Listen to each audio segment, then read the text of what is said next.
She had learned to keep her sleeves down, learned to smile when her name became an insult, learned that staying quiet was survival, and that love, in the version she'd been given, came wrapped in bruises and broken apologies. But survival has a shelf life, and Emma Whitlock's ran out on a Tuesday night in a restaurant full of people who chose to look away. Until one of them didn't. If you've ever waited for someone to finally say enough, this story is for you. Watch until the end, hit that like button, and drop your city in the comments.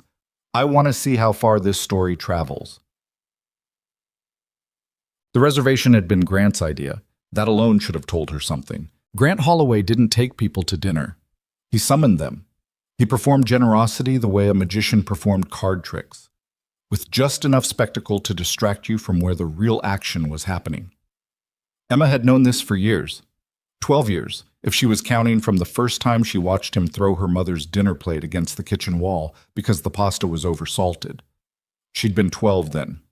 She was 24 now, and she was sitting across from him in a white tablecloth restaurant called Elan on West 54th Street, listening to him order a $30 whiskey with the easy confidence of a man who believed the world owed him comfort. Her mother, Diane, sat between them, cutting her bread into smaller and smaller pieces she wouldn't eat. "You look tired," Grant said, not to Diane, to Emma. "I'm fine." "I didn't ask if you were fine. I said you look tired." He swirled the whiskey the server had just placed in front of him. "There's a difference." Emma pressed her thumb against the edge of her fork under the table. The tines bit into the pad of her skin, not enough to break it, just enough to feel something concrete. A trick she'd developed somewhere around age 15. Physical pain was easier to manage than the other kind. Ellen was the kind of place that believed in atmosphere over warmth. Low brass lighting, dark wood paneling, white linen that probably cost more per yard than Emma made in a day at the bookstore. The other tables were populated with exactly the kind of people Emma had grown up watching from the outside. Couples who argued in quiet voices, executives winding down from something important, a birthday party in the back corner with champagne flutes catching the light. None of them were paying attention to the three of them. Emma had counted on that. She'd made a mistake coming. She'd known it before she walked through the door. Her body had told her.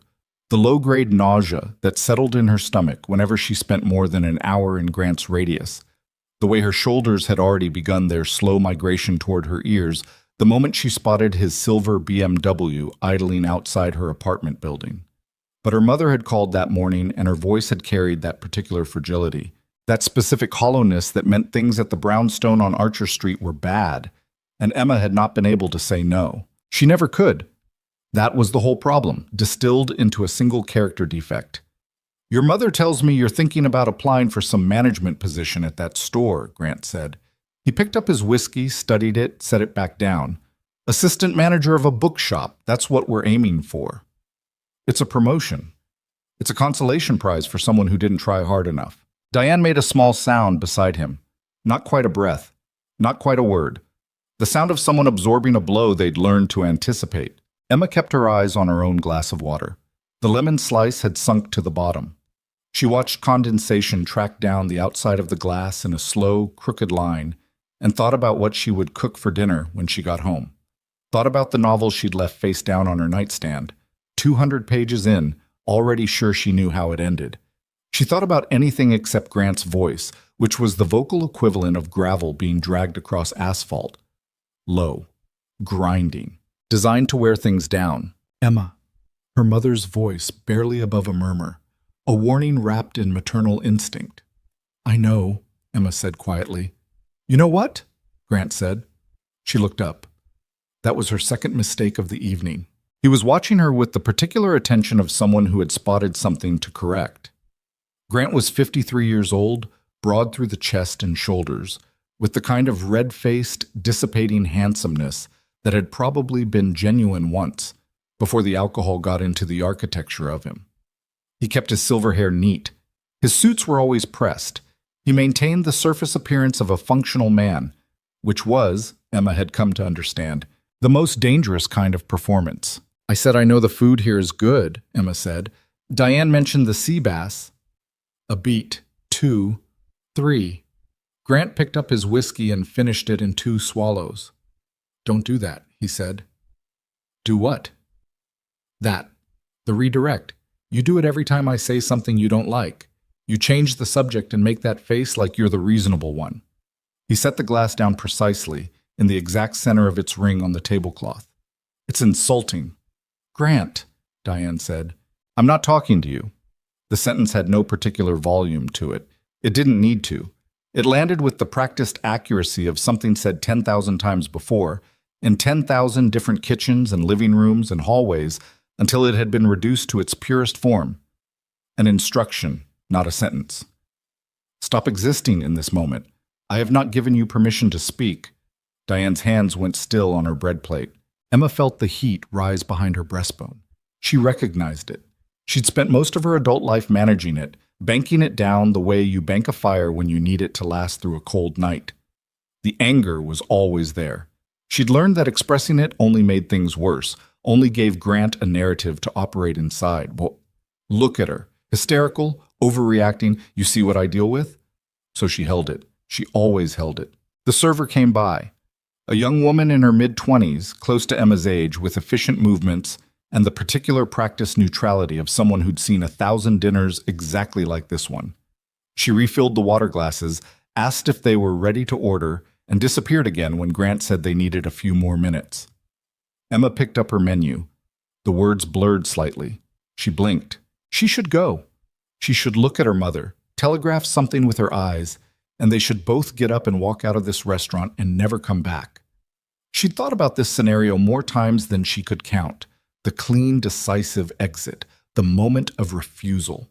It lived in her head with extraordinary clarity, this other life where she and Diane walked out the door together and didn't stop walking.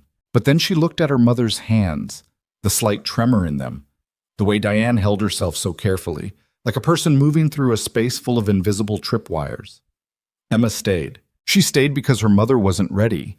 She stayed because Grant controlled the brownstone Diane had lived in for 20 years, because Diane's name wasn't on the mortgage, because her mother's employment history had been systematically undermined over the course of a 2-decade marriage, until the idea of leaving felt less like liberation and more like free-falling off a building. Emma understood these things in the precise, granular way of someone who had spent years researching exits without ever using one. She ordered the pasta when it was her turn. Grant ordered another whiskey and the ribeye, rare. Diane ordered the smallest thing on the menu and apologized for the inconvenience. The restaurant filled up around them. The birthday party got louder. A jazz quartet set up in the far corner and began to play something soft and sophisticated that Emma couldn't name. The candle at the center of their table threw shifting shadows across Grant's face, and Emma watched him drink and thought about how much space a person could occupy without technically doing anything illegal. Then her phone buzzed. She reached for it automatically, and Grant's hand came across the table and covered hers. Not violently, not yet, just firmly. Enough. We're at dinner, he said. It might be the store. It's not the store. It's 9 o'clock at night.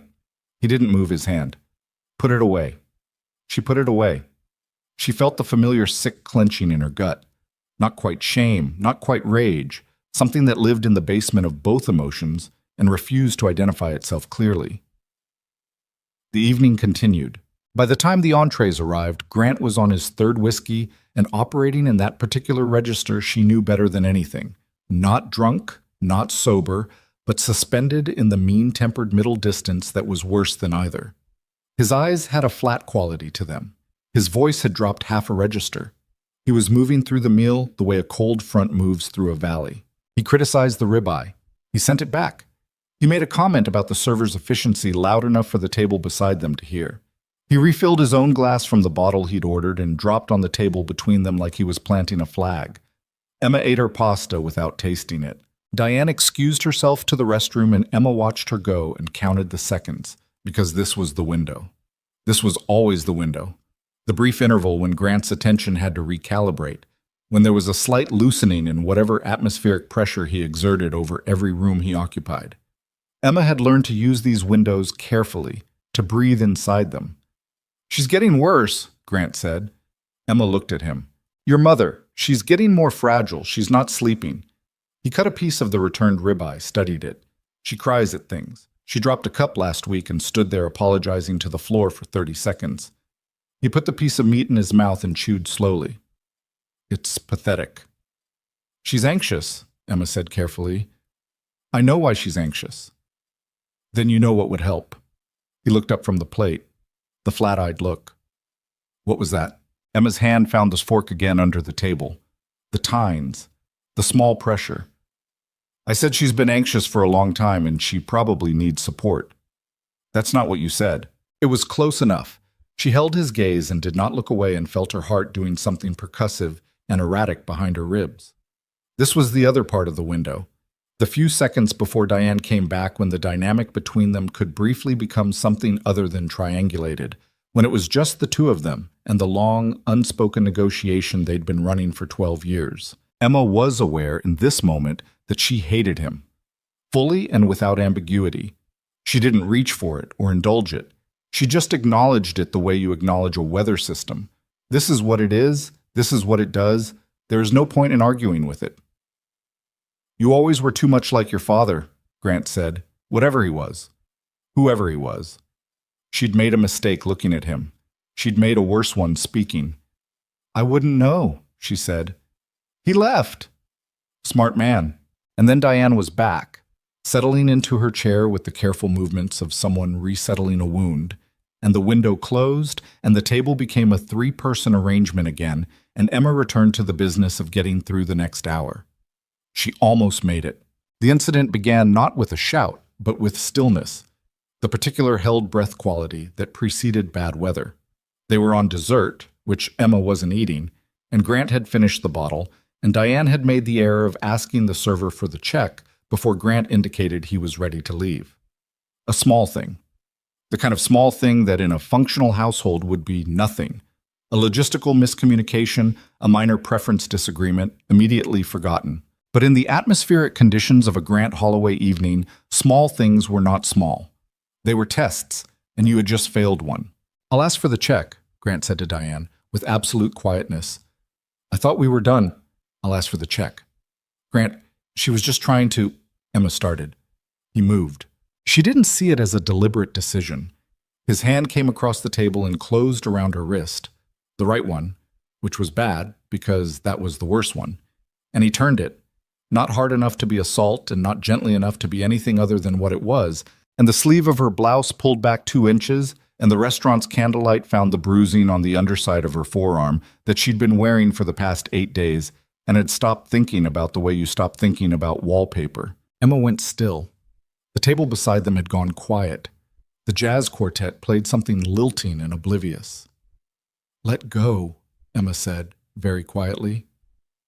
Grant wasn't looking at her arm. He was looking at her face, and his expression was that particular configuration she recognized, the cold measuring thing he did when he was determining how much he could take and from whom and in what venue. I said let go, she said again. He didn't. What happened next happened in a sequence Emma would replay many times in the weeks and months that followed, in the way you replay a moment that divided your life into before and after. It didn't announce itself. There was no pause in the room's ambient noise. The birthday party in the back still laughed at something. Glasses still clinked. The server moved through the space with practiced invisibility. A man rose from a nearby table. She registered him peripherally at first. Height, dark suit. The particular way he moved through the restaurant's tight geography without bumping a single chair or disturbing a single table, which was unusual for a man of his size. He was tall, not an extraordinary height, but tall enough and built in a way that occupied space deliberately. His face was composed. Not angry, not theatrical. Composed in the way that certain things are composed, things that were built to withstand. He stopped at the edge of their table. Sir, he addressed Grant with the neutral tone of someone stating a fact. Let go of her arm. Grant looked up. In the yellow candlelight, his face was brick red, and his eyes were the color of old ice, and he said with complete equanimity, Mind your business. I am, the man said, minding it. Something moved through the table beside them. An older couple who had gone quiet mid-bite, their silverware suspended. A woman 2 tables further back with her hand over her mouth. Emma was aware of these peripheral observers with the hyperacute awareness of someone who has just become the center of a scene they have spent their entire life trying to avoid. Grant's grip on her wrist tightened marginally. A declaration. The man in the dark suit reached across and placed his hand over Grant's. Not violently. With the economy of motion of someone who had done physical things in his life and no longer needed to announce them in advance. He applied pressure, even, steady, expert pressure, to a specific point between the bones of Grant's hand. Grant let go. He made an involuntary sound, not quite pain, more surprise at its presence, and pulled his hand back and looked at it with an expression that was almost comical, the expression of a man who has spent years as the largest force in any room and has just encountered something larger. "Stand up," the man said. Still the same flat tone. No escalation. An instruction delivered to the air between them. "Who the hell? Stand up and we'll talk about this outside." "I'm not going anywhere with you." "Then you'll stay here and the next thing that happens will be in front of everyone in this restaurant." He paused. "Your choice, but make it quickly." Grant stood. Emma hadn't expected that. She thought she had run the scenario so quickly in her mind's eye that Grant would escalate, that he would make it loud, make it a spectacle, drag everyone into it on his terms. That was his operational preference, the crowded arena where he could control the narrative. But there was something in the other man's bearing that bypassed Grant's usual calculations. Something that went around the theatrical layers of Grant's self-presentation and addressed whatever was underneath directly. Grant stood and they walked, the taller man slightly behind and to the right, unhurried, toward the restaurant's front entrance, and Emma sat very still at the table with her exposed wrist on the white tablecloth and her sleeve still pulled back and the bruising visible in the candlelight to anyone who looked, which was, she realized, everyone who was close enough, and which she had not consciously acknowledged in 3 weeks. Diane made a small sound. "I'm okay," Emma said, not because she was certain of it, but because the alternative to saying it was not saying it, and that felt like a thing she couldn't afford. Outside, through the restaurant's front window, she could see them, the 2 men on the pavement, in the amber wash of the street lighting. Grant was talking. She could see the aggressive geometry of his posture, the forward lean, the chin, and she could see the other man standing with his hands in his jacket pockets, entirely still. And somehow that stillness was more threatening than anything Grant was projecting. She watched Grant grab the other man's jacket. She watched what happened next with a clear, quiet sense of unreality. The other man moved once, in a way that was too quick and too precise for Emma to fully track, and then Grant was sitting on the pavement outside the restaurant with his back against the decorative planter beside the entrance, and the other man was standing above him, and nothing else was happening. Grant looked up from the ground with an expression that Emma, who had spent 12 years cataloging his emotional register with survival-level precision, had never seen on his face before. He looked genuinely uncertain. He looked like someone who had just run into a wall they hadn't known was there. Inside the restaurant, the birthday party kept going. The jazz quartet moved through its set. A server cleared a table, oblivious or professional enough to appear so. The man came back inside. He walked to their table, reached into his inside jacket pocket, and placed a business card on the white linen between Emma and her mother. He looked at Emma and not at Grant's empty chair. He looked at the bruises on her wrist. Not the way people usually looked at them when they saw them accidentally, with the quick, horrified glance away, but steadily, as you'd look at evidence. "His name's Grant Holloway," he said. It wasn't a question. Emma didn't answer. She didn't know how he knew the name, and she was briefly too disoriented to ask. "If he touches you again," the man said, "call that number. Any hour, any day." He glanced at Diane, something passing across his face that Emma couldn't read. "Both of you." Then he returned to his table, sat back down, picked up his drink. He did not look back at them. Emma looked at the card. It was a plain white card, heavy stock with a phone number and 2 words in clean serif type. Lucian Ashcroft. No title, no company, no email, just the name and the number, as if both were sufficient. Grant came back inside 2 minutes later. He walked to the table with the deliberate, controlled gait of a man reacquiring his composure, and he sat down, and he straightened his jacket, and he said nothing. He looked at neither Emma nor Diane. He looked at the candle, and his jaw worked once and then went still. Emma became aware, in the silence that followed, that something had shifted, not fixed. Nothing in the fundamental architecture of the situation had changed. Grant was still Grant. The brownstone still existed. Her mother's name was still absent from every document that mattered. But something in the equilibrium had moved, like a bone resetting, painful, structural, necessary.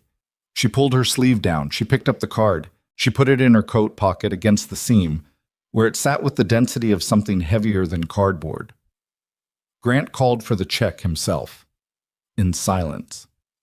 The server brought it, and he paid without theater, and they stood and gathered their things, and the three of them walked out of the restaurant into the October cold. The planter by the entrance was just a planter again. The pavement was just pavement. On the sidewalk, Grant took Diane's arm with the proprietary grip of someone reclaiming an object, and Diane went because that's what 12 years of this had made her. And Emma stood on the street and watched them walk toward the car and felt the card in her pocket like a coal. Emma. Grant without turning. A summons. She didn't move. He stopped. Turned. In the orange streetlight, his face was unreadable. You coming? She stood on the sidewalk outside a lawn on West 54th Street on a Tuesday night in October with traffic moving past, and her coat buttoned against the cold, and she felt something very clear and very unfamiliar moving through her chest. It wasn't courage exactly. It was more primitive than that. The sound a thing makes when it finally breaks along a line it's been developing for years. No, Emma said. Grant blinked. He actually blinked, the way you blink when you've misheard something. What? I'm not coming. She watched him recalibrate. She watched him assess the street, the distance, the restaurant entrance behind her, the public nature of the moment. She watched him make the calculation that had always been available to him and that he had always in private been exempt from needing to make. This isn't the time for... Mom. Emma looked past him, at Diane, who was watching from beside the car with an expression Emma couldn't fully categorize. Fear, yes, but something else underneath it, something attentive, something almost held. You can come with me if you want. Diane's mouth opened, closed. Grant said her name. Just her name. One syllable in that register. And Diane's gaze went to the pavement, and Emma felt the familiar collapse of the scenario. The way this always went, the way it had always gone, the way she had always told herself this time would be different, and it was never different. Her mother got into the car. Emma stood on the sidewalk and watched the door close and watched the car pull out into traffic and watched the taillights shrink toward the intersection. She did not move for a long time. When she finally did, she didn't go back into the restaurant. She walked. Direction had nothing to do with the decision. Movement did. She walked north along the avenue with the card in her pocket and the cold coming up off the pavement and the buildings lit and indifferent on either side of her, and she let the anger and the grief and the particular species of helpless guilt she'd spent 12 years cultivating run through her like water through a cracked pipe. Not controlled, not managed, not banked down for later. Just present, just real. Her phone buzzed. Grant's name on the screen. She silenced it without looking at it fully. She walked 4 more blocks before she stopped under a street lamp and took the card out of her pocket and looked at it again in the yellow light. Lucienne Ashcroft. The serif type. The phone number. She turned it over. Blank. She held it between her thumb and forefinger and tried to organize what she knew about the man it belonged to, which was essentially nothing. His name, his face, the efficiency with which he'd applied pressure to a specific point in Grant's hand, the flatness of his voice, the way he'd looked at her wrist, not with pity, not with the kind of performative discomfort that people used to protect themselves from having to act. With the look of someone assessing a situation and determining what could be done about it. She thought about calling the number. Then she thought about calling the other number, the one in her phone under the contact name she'd saved 3 months ago after doing 45 minutes of research on her lunch break, the women's shelter on the east side that she'd never dialed. She stood there under the street lamp for 9 minutes. She counted them. Then she called the shelter. The voice that answered was matter-of-fact and warm in equal measure. Her name wasn't asked for immediately. The first question was whether she was safe right now, in this moment. Emma said yes. The woman on the phone said good. She said to take her time. Emma stood under the street lamp and the October city moved around her, and she told a stranger on the phone more of the truth in the next 6 minutes than she had told anyone in the last 12 years. When she hung up, she had a time and an address for the following morning. She put the shelter's number and Lucy Yen's card back into her coat pocket, side by side. She stood for another moment in the light, breathing, her reflection caught in the dark window of the closed business behind her. A young woman with her coat belted tight and her face tilted up slightly, as though testing the air for something. She looked like someone at a beginning. She hadn't identified it yet. She hadn't had the language. She walked to the subway and went home to her apartment and sat on the edge of her bed for a while without turning on the light. And she thought about her mother in the car, and about the sound a bone makes when it resets, and about a man who had stood up in a room full of people who had chosen not to. She did not sleep well, but she slept. That was something. That was more than Tuesday night had promised when it started. 3 days later, she was shelving the new fiction arrivals at the back of Harding and Clay booksellers on Amsterdam Avenue when she looked up and found Lucien Tichous Ian Ashcroft standing 15 feet away, examining the biography section with apparent genuine interest. She stopped with a copy of a debut novel half-shelved in her hand and stared at him for a moment before he looked up. He registered her without surprise, which was its own kind of disorienting. "You're following me," she said. She said it directly, without preamble, because the situation seemed to call for directness, and she had, over the past 72 hours, been developing an uncharacteristic appetite for it. "I'm looking at a book." He held it up, a biography of a mid-century diplomat she recognized from the publisher catalog. "Though I admit the location isn't entirely coincidental." "That's following." He put the book back on the shelf carefully, spine aligned. "I've been monitoring Grant Holloway's movements. His address is 3 blocks from here." He said this with the flat informational quality he seemed to apply to everything. I wanted to make sure he hadn't redirected his attention. Emma finished shelving the novel. She kept her hands busy because it gave her something to do with the complicated set of feelings that arose when she tried to process what he'd just said. "You've been monitoring him," she repeated. "Is that alarming?" "I don't know yet." He almost smiled. It was the kind of almost smile that lived entirely in the eyes, brief and dry. "Fair answer." "Why?" Emma said. "Why would you do that? You don't know me." He was quiet for a moment. Around them, the bookstore conducted its afternoon business. A mother with a stroller browsing the children's section. A college student asleep over a textbook at one of the reading tables. The quiet percussion of a keyboard from the register up front. "I know what I saw at the restaurant," he said. "Sometimes that's enough." Emma looked at him. She was a practiced reader of people. You develop that skill in self-defense, growing up in the atmospheric conditions of a Grant Holloway household, and she studied him the way she'd study an unfamiliar text, trying to find the subtext, the angle, the thing underneath the surface presentation that would tell her what he actually wanted. She found it harder than usual. "My manager's going to wonder why I'm having a conversation in the biography section," she said. "Then have dinner with me instead," he said. "Somewhere public. Somewhere you choose." "I don't know anything about you." "You know my name and my phone number, and that I can remove a man's hand from someone's wrist without causing permanent injury." He paused. "Most people know far less about the people they agree to have dinner with." "Most people haven't had the week I've had." "No," he said. "They haven't." She looked at him for another moment. Outside the bookstore window, Amsterdam Avenue moved through its mid-afternoon rhythms. A bus pulling away from the stop, a delivery truck double-parked, 2 women with coffee cups gesturing at each other over something urgent and probably minor. "I'll think about it," she said. "That's all I'm asking." He bought the diplomat biography. She rang him up at the register and did not make small talk, and he did not push for any, and he left the store with the book tucked under one arm and walked south, and she watched through the window until the crowd absorbed him. Her coworker Marcus appeared at her elbow with a returns cart and said, "Who was that?" "A customer," Emma said. Marcus looked at the door where Lucien had exited. "He looked at you the whole time he was in here, like—" He searched for the right comparison. "Like someone watching a building they're considering buying." "That's a strange thing to say."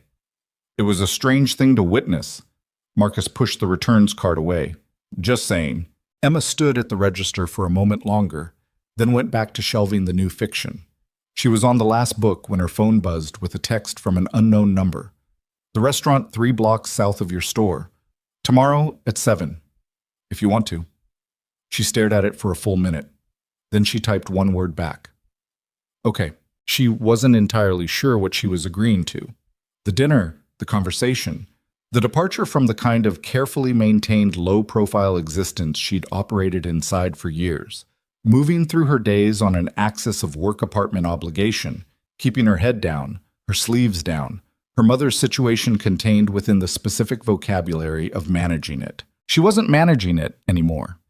She'd stopped managing it the moment she'd said no on the sidewalk outside Elan, and she could feel that something shifting loose from its moorings, something structural, something that had defined the shape of her days for so long she'd stopped recognizing it as a cage and started calling it a habit. She put her phone back in her apron pocket and finished the shelving cart, and clocked out at 6 and walked home through the fading October light with her hands in her pockets and the sound of the city coming up through her shoes. And she thought that she had no idea what she was doing or where any of this was going. But for the first time in longer than she could accurately remember, she was curious to find out. She was halfway up the stairs to her apartment when her own phone rang, her mother's name on the screen.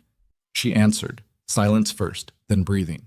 Then Diane's voice, very quiet, with that particular quality that Emma had learned to recognize with the accuracy of a trained instrument, the voice she used when Grant was somewhere close. "He came home late," Diane said. "He's in a mood." Emma stopped on the landing, her hand tightened on the phone. "Mom, I just wanted to hear your voice." A pause. "Are you okay?" "I'm okay." Emma pressed her back against the wall of the stairwell. "Mom, listen to me. I need you to. I should go." The urgency in it beneath the quiet, the specific urgency of someone ending a call before a door opens. "I'll call tomorrow." The line went dead. Emma stood in the stairwell with her phone in her hand, and the apartment above her waiting, and the night coming down outside, and the particular cold clarity of a decision not yet made but already inevitable, moving toward her like a weather front she could feel in her joints but could not yet see. She thought about calling Lucian's number. She thought about calling the shelter again. She thought about her mother's voice, that specific register, the one she used when the house was dangerous and she was pretending otherwise. She thought about the dinner tomorrow, about the book he'd bought, about Marcus saying like someone watching a building they're considering buying, which was strange, but also, in some way she couldn't quite articulate, felt less like surveillance and more like her phone buzzed again. Unknown number. Not Lucian. A different one. A Manhattan area code she didn't recognize. She answered, static first, then a man's voice, low and unhurried. "Miss Whitlock?" Not a question. He knew who had answered. "Who is this?" A pause. "Someone who has a mutual acquaintance with a man named Lucien Ashcroft," the voice said, "and a friendly piece of advice for you, before you get in too deep." Emma's hand tightened on the phone. "Whoever that man told you he is," the voice said, "he's only half right." Emma stood in the stairwell for another 4 seconds with the phone pressed against her ear, listening to the empty air where the voice had been. Then she hung up. She stood very still. The stairwell smelled like old carpet, and the takeout someone on the second floor had ordered an hour ago. The overhead bulb buzzed with the faint, irregular frequency that the landlord had been promising to fix for 3 months. She was aware of all of these things with precise sensory clarity. The specific quality of attention that arrives when something has just shifted the ground under you and your body hasn't caught up to processing what yet. "Whoever that man told you he is, he's only half right." She went upstairs. She locked the door behind her. She stood in the middle of her apartment in her coat with her keys still in her hand and looked at the specific, unremarkable details of the room she'd lived in for 2 years. The books stacked on every surface, the reading chair by the window with its arm-worn pail, the coffee mug from this morning still on the counter, and tried to organize what she was feeling into something usable. She couldn't. She put her keys on the hook. She hung up her coat. She sat down in the reading chair without turning on the additional lamp and let the low evening light come through the window and thought about the call. The voice had been calm. No threat in it, no urgency, nothing that pushed, just the flat delivery of someone stating a known fact, which was, in Emma's experience, considerably more unsettling than if it had been theatrical. Theatrical she knew. Theatrical was Grant's register. The raised voice, the slow escalation, the performance of anger deployed strategically.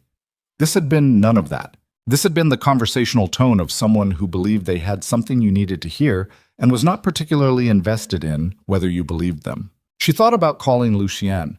She thought about not calling Lucien. She thought about calling the unknown number back. She did none of these things. She sat in the chair until the light was fully gone, and then she got up and made tea. She didn't drink, and went to bed and lay in the dark with her eyes open and her mother's voice running on a loop somewhere behind her thoughts. I should go. I'll call tomorrow. And the particular quality of the silence after the line cut out. She slept eventually. Not well, but enough. The restaurant Lucien had texted her about was called Sable, and it was not the kind of place she would have chosen herself, which was probably the point. A narrow room in the West 50s, 12 tables at most, the lighting set low enough to be intimate without being conspiratorial. The kind of place where the servers knew the regulars' drink orders before they sat down, and the menu didn't have prices, because if you needed to ask, the address on the reservation was a mistake. Emma arrived 7 minutes early and told herself this was not a statement. She sat at the table and ordered water and looked at the room. 12 tables, 2 emergency exits, the front she'd come through, and what appeared to be a kitchen egress at the rear behind a half wall. 7 other diners currently seated. No one she recognized. No one paying particular attention to her. She was doing this, cataloging exits, scanning faces, and registering the fact that she was doing it, which was new. She'd always had the reflex, the low-level threat assessment that came from growing up in an environment where you needed to know where the doors were. But she'd never before caught herself running it consciously, like a process she'd chosen rather than one installed by circumstance. Lucien came in at exactly 7. He spotted her immediately, which meant he'd looked for her, and moved through the room with the same unhurried efficiency she'd clocked at Elan. He sat down across from her, shrugged out of his jacket, and picked up the menu without theater. "You came," he said. "I said I would. People say things." He looked at the menu. "They don't always follow through."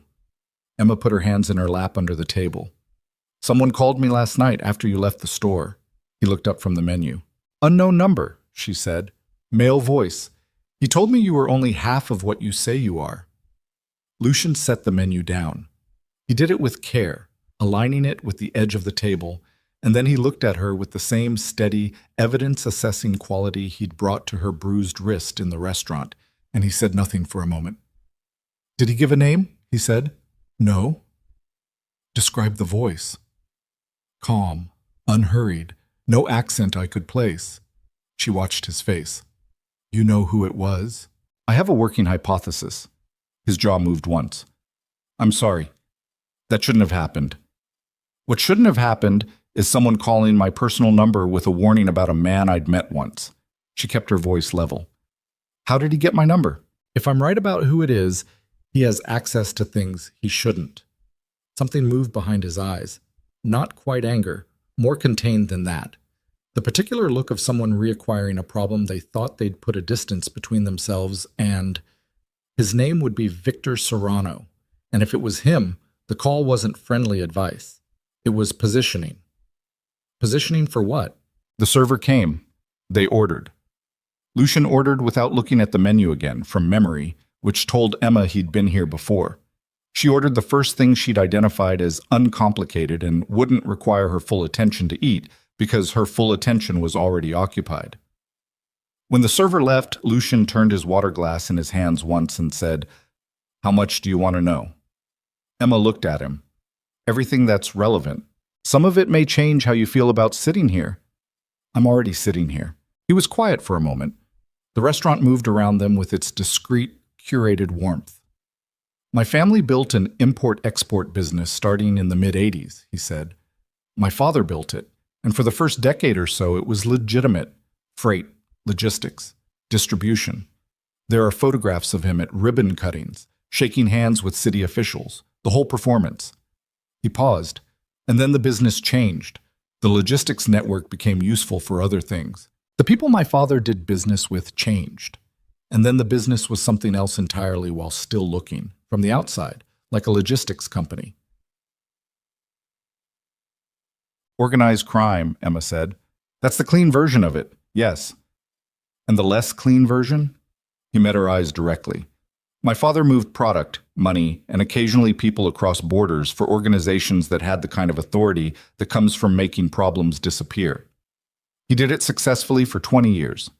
When he died, I inherited the company and the relationships and the debt structure that made leaving those relationships a complex proposition. Emma absorbed this. How complex? Complex enough that I spent 3 years restructuring before I could begin cutting ties without precipitating the kind of response that ends careers or people. He said people flatly, without inflection, as though it were not the most significant word in the sentence. Victor Serrano was my father's primary partner on the Eastern Seaboard operations. He believes, with some historical justification, that the business was built on a structure he helped architect, and he does not accept that I have the right to dismantle what he helped build. Emma was quiet for a moment. And do you have the right? He looked at her steadily. It's my company, my name, my choice to make. That's not what I asked. Something shifted in his face. It was slight, brief. The micro-expression of someone recalibrating their read of the person across the table from them. Legally, yes, he said. Morally, that's a harder conversation. Why? Because I benefited from what my father did. I was educated with that money. I lived well because of that money. I didn't know, early on, the full nature of it. And by the time I did know, I'd already been the beneficiary for long enough that claiming clean hands would be its own kind of dishonesty. He picked up his water glass. So I'm not claiming clean hands. I'm claiming that I'm trying to build something cleaner. That's a different thing. Emma looked at him for a long moment. The candle between them threw its unsteady light. And Serrano called me to warn me away from you. He called you to demonstrate that he can reach you, Lucien said. The content was secondary. The message was that he knows you exist, knows your number, and knows that you spent time with me. That's what he wanted you to understand. The food arrived. They ate without speaking for a minute, which Emma had not expected to be comfortable and was, slightly, which unsettled her in a different way than everything else had. Why did you come to the restaurant that night? She said. Alain, you weren't there by accident. I was there by accident, he said. I was having dinner. I wasn't following you. I didn't know you existed before that night. But you knew Grant's name the next morning. I had someone find it. No hesitation. After the restaurant. I wanted to know who he was. Why? He set down his fork, looked at her with that directness again, the quality of it slightly unsettling in its consistency. Most people, in Emma's experience, delivered their eye contact in varying quantities depending on the difficulty of what they were saying. Lucien seemed to apply the same steady quantity to everything. Because I know what that looked like, he said, and I know what comes after it if no one pays attention. A pause, something in the way he'd said it. Personal experience, Emma said. Not a question. My mother, he said. Not my father, if you're assembling the obvious picture. My father's behavior was mostly reserved for business. A different man came into our lives when I was 11. He was gone by the time I was 14, but he picked his fork back up. 3 years is enough to know what it looks like. Emma sat with this for a moment. What happened to him? He left, Lucien said. Under pressure, I applied, to the extent a 14-year-old can apply pressure, which is less than I wished at the time. A pause. More than nothing. She thought about a 14-year-old doing whatever he'd been able to do. She thought about her own 12-year-old self watching a plate hit a kitchen wall and deciding the safest thing to do was nothing. I wanted to ask you something, she said. Go ahead. The efficiency, the restaurant, and then what you did outside. She held his gaze. Where does that come from? And I want a real answer, not a resume. He almost smiled again. It went to the same place it had gone in the bookstore. The eyes, briefly. My 20s were complicated, he said. When I understood what the company actually was, I understood I needed to know things I didn't know. How environments turn hostile. How people move in spaces where violence is a possibility. I learned from people who knew, and I practiced until it became reflex. He paused. It's not heroic. It's contingency planning. Most people don't contingency plan like that. Most people don't inherit what I inherited. The dinner continued. Emma asked questions and he answered them, and she watched for the gaps, the places where the story turned slightly, where a careful rephrase appeared that might indicate the management of information rather than the sharing of it. She found fewer of them than she expected. What she found instead was the texture of someone who had spent years building a relationship with the truth that was more nuanced than simply telling it or hiding it. Someone who had learned to say, "I don't know," and that's more complicated than I can answer cleanly, as alternatives to the more convenient simplifications. It wasn't reassurance, but it was, she thought, something. They were on coffee when her phone buzzed on the table between them. She saw the screen, her mother's name. She answered immediately. Mom. Silence. The particular quality of held silence. Mom. Her voice tightened. Talk to me. A breath. Then barely above a whisper. He found the paperwork. Emma went still. Across from her she felt rather than saw Lucian's attention sharpen. What paperwork? She said, though she knew. She knew before Diane answered. The shelter information, Diane said. The printout. I thought I'd hidden it. Her voice was doing the thing, the controlled quiet of someone speaking precisely because precision was the only form of safety currently available. He's very angry, Emma. Are you hurt? Not yet. The yet landed with the weight of something she'd been carrying for years. He went out. He said he'd be back. Listen to me. Emma was already doing the mental calculation. Subway to Archer Street was 22 minutes minimum. Car would be faster, but she didn't have one. Cab was variable. I'm coming. I need you to go somewhere in the house that locks. The bathroom. Take your phone. Emma, Mom, bathroom, lock, now. A pause. Then the small sound of movement. He'll be back in an hour, Diane said. Maybe less. I'll be there before that. She was already pushing back from the table. Don't open the door for anyone until I call you back. She hung up. Looked at Lucien. He was already picking up his jacket. You don't have to, she started. I have a car 2 blocks from here, he said. Archer Street is 40 blocks north. We can be there in 12 minutes. She looked at him for one moment. The specific quality of the moment, its weight, what accepting it would mean. And then she said, let's go. The car was a dark sedan with a driver named Rael, who did not ask questions and navigated the mid-evening traffic with the competence of someone for whom urgency was a regular condition. Emma sat in the back with her phone in her hand and her jaw tight and watched the city move past the window while Lucien sat beside her and made one call in a low voice, in English, that she couldn't fully parse, but which appeared to involve instructions to someone who knew who Grant Holloway was and where he currently was. You have people watching him, Emma said when he hung up. I had people keep track of his patterns after the restaurant, Lucien said. He left the Archer Street house 40 minutes ago. Current location is a bar on 183rd Street. He paused. He's been there for 35 minutes. Emma stared at him. You've been tracking him? Yes. Without telling me. I didn't know how to bring it up in the bookstore. He held her gaze. I'm telling you now. She turned back to the window. 12 years of Grant Holloway had given her an extensive vocabulary for the specific anger she felt right now.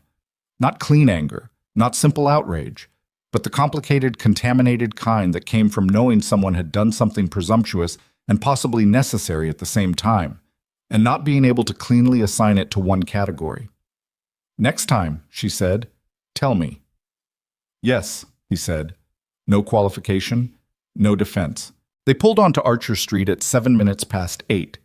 The brownstone was the 4th from the corner, a narrow, red-faced building with a light on in the second-floor window that Emma knew was the bedroom. The front stoop was empty. She was out of the car before it fully stopped. She had her key out. She went up the stoop and through the front door and up the interior stairs with her heart doing the thing it always did in this building. The accelerated, heavy rhythm that 12 years of conditioning had written into her body's response to this address. And she knocked on the bathroom door at the end of the second-floor hall.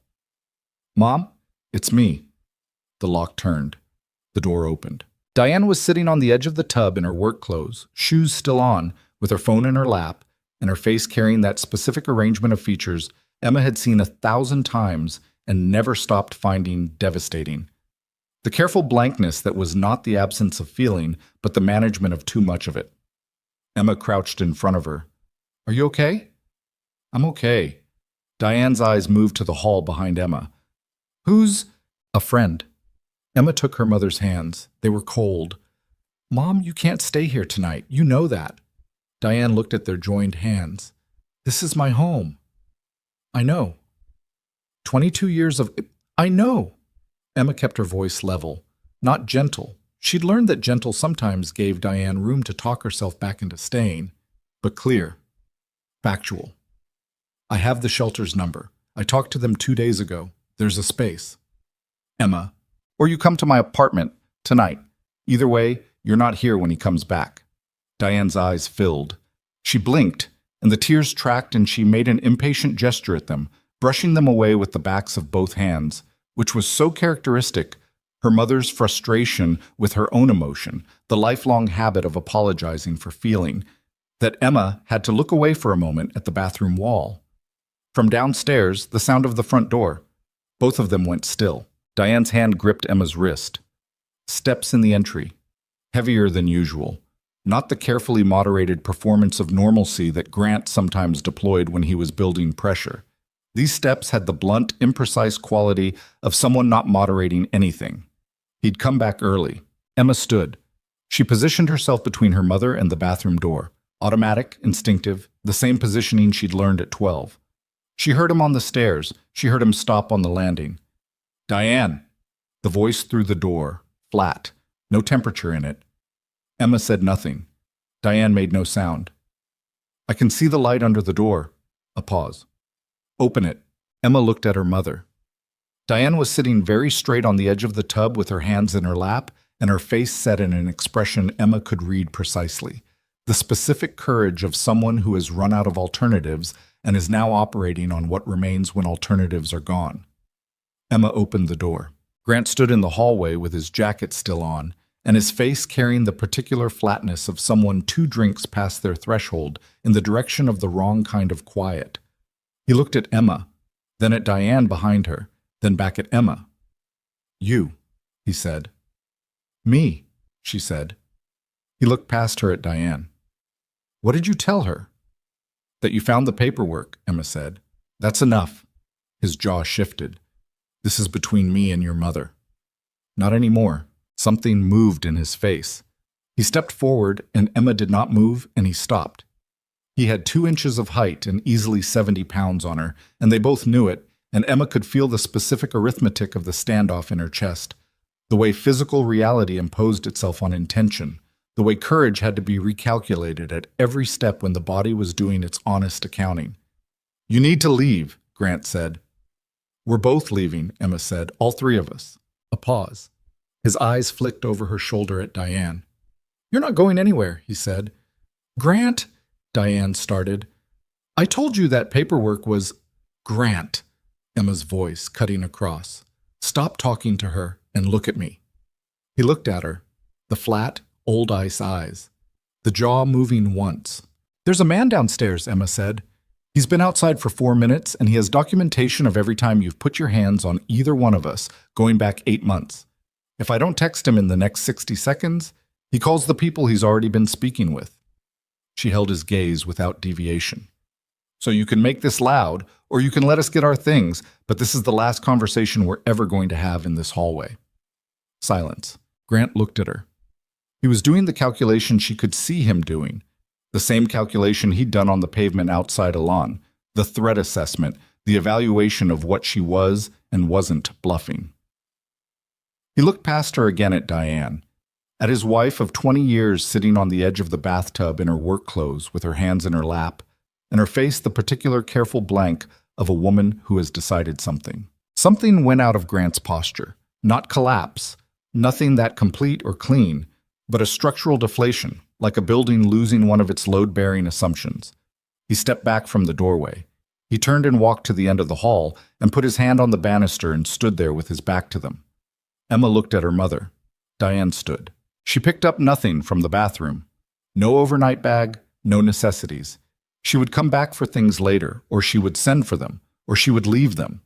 The specifics could be organized when they were out of the building.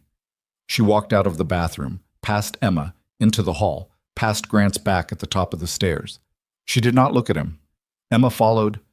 They were 3 steps down when Grant said, very quietly, "This isn't finished." Emma kept walking. They came out through the front door into the street. Lucien was standing on the pavement beside the car, and one other man Emma didn't recognize stood a few feet further along the block with the casual posture of someone who wasn't quite doing nothing. Lucien looked at Diane first, then at Emma. "Okay?" he said. "We're okay," Emma said. He opened the car door and Diane got in, and Emma started to follow and stopped. She turned and looked back at the brownstone, the light in the second-floor window, the front door still closed, the narrow red face of the building she'd grown up hating and returning to over and over, because love and damage were not, in her experience, mutually exclusive categories.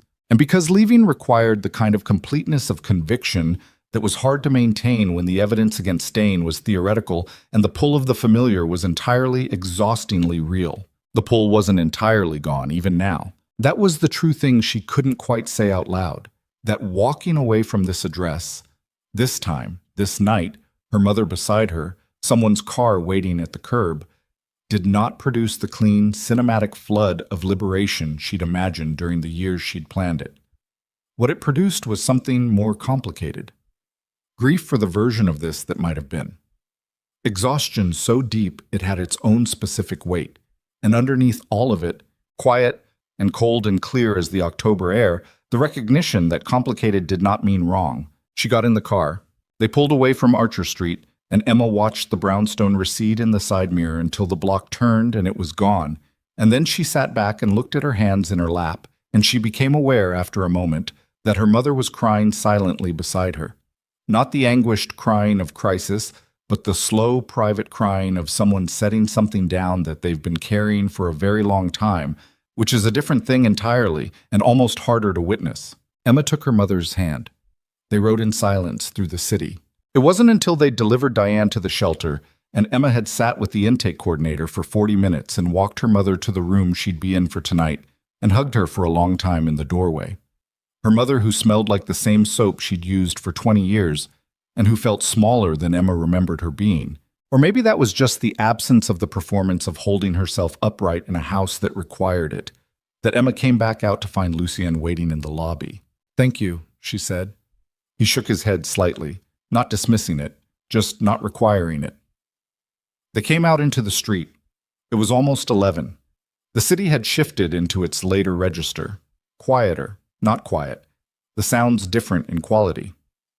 Emma stood on the pavement and took a breath and let it out slowly. "I need to ask you something," she said. "Go ahead." "The federal investigators." She watched his face. "You're already talking to them, aren't you? About Serrano and the rest of it." He didn't answer immediately, which was its own answer. "Lucien." "Yes," he said. "I have been. For a while now." Emma looked at him, at the streetlight catching the planes of his face, at the particular quality of stillness he had, which she'd originally read as composure, but was now beginning to understand was something slightly different, the stillness of someone who had made a decision of enormous weight and was living in the aftermath of it, which required a kind of daily steadiness that went beyond temperament. "So when Serrano called me," she said slowly, "he already knew you were cooperating." "He suspected," Lucien said. "The call to you was to confirm whether I was attaching personal complications to the situation, whether I had something that could be used as leverage against me." A pause. Something that could be threatened. Emma stood with this for a moment. The October cold came off the pavement and the buildings, and she could feel it through her coat now. A low, ambient chill that had been there all evening and that she was only just registering because she'd run warm through all of it on adrenaline and focus. "So by being near you," she said, "I have already become a target." He didn't try to reroute the sentence. "It's possible," he said. "I want you to understand that before anything else." She thought about this call last night. The calm voice. The specific, unhurried delivery of someone who wanted her to understand that he knew she existed. She thought about her mother tonight, in a shelter room for the first time in 20 years of wanting to leave. She thought about the 12-year-old version of herself deciding that the safest thing to do was nothing, and the 24-year-old version of herself saying no on a sidewalk while a car pulled away. "I've been a target in my own house my whole life," Emma said. "At least now I know the threat has a name." Lucien looked at her. Something moved in his face that wasn't quite the almost smile, something older and less contained than that. Her phone rang. She pulled it out. Unknown number, but not the one from last night. different last 4 digits. She answered. Silence. Then a sound she recognized. Her mother's breathing. Wrong. Too fast. Too shallow. Mom? You're at the shelter. What? I'm not at the shelter. Diane's voice. Very small. He was there when I came out of the intake room. He was waiting in the lobby, Emma. I don't know how he knew. The line cut out. Emma looked at the phone in her hand, looked at Lucian. He has someone inside the shelter, she said, and felt the ground shift under everything they had built tonight into something that required a completely different kind of steadiness than what she'd been operating on. Something she wasn't sure she had, and would have to find anyway, because the alternative was her mother alone in the city, with a man who had just demonstrated that there was no door she could close, that he couldn't find his way to the other side of. Lucien was already on his phone before Emma finished the sentence. He spoke in the clipped, sequential shorthand of someone issuing instructions to people who didn't require explanation. 3 sentences, a pause to receive confirmation, 2 more sentences. And then he lowered the phone and looked at Emma with the focused, operational quality she was beginning to recognize as his version of urgency. It didn't look like panic. It looked like a machine shifting gears. Rael's still on the block, he said. We need to go back inside. My mother is in the building. Grant can't take her out of a shelter without creating a scene that brings staff. He's applying pressure, not executing a plan. He held the door. We go back in, we find her. We move her somewhere he doesn't know about. But we need to do it in the next few minutes, before he decides the lobby isn't working. Emma went back through the door. The shelter lobby was a functional, fluorescent-lit room that managed to be both institutional and carefully humanized. A mural on one wall done by what appeared to be the resident children, a rack of donated coats by the entrance, 2 sofas that didn't match but were clean. The intake coordinator who'd processed Diane 45 minutes ago was standing at the far end of the reception desk with her arms crossed and her face carrying the expression of someone managing a situation they'd managed versions of before. Grant was not in the lobby. Emma scanned the room, a woman with 2 small children on one sofa, the children asleep, the mother not. A man in a security uniform by the inner door who was young and clearly uncomfortable. No Grant. Where is he? Emma said to the coordinator, whose name tag read Yvette. He left 2 minutes ago, Yvette said. She was a large woman in her 50s with reading glasses pushed up on her forehead and the bearing of someone who had not been surprised in a professional context for a decade. When I told him there was no one here by that name and that this facility did not confirm or deny residence, he stood there for a while and then left. He had someone tell him she was here. Yvette's expression moved slightly. That's a serious allegation. I'm not alleging anything. He knew she was here 20 minutes after she arrived. Either he followed us, which I'd have seen, or someone told him. Emma held the woman's gaze. I need to know which one. A pause. Yvette looked at Lucian.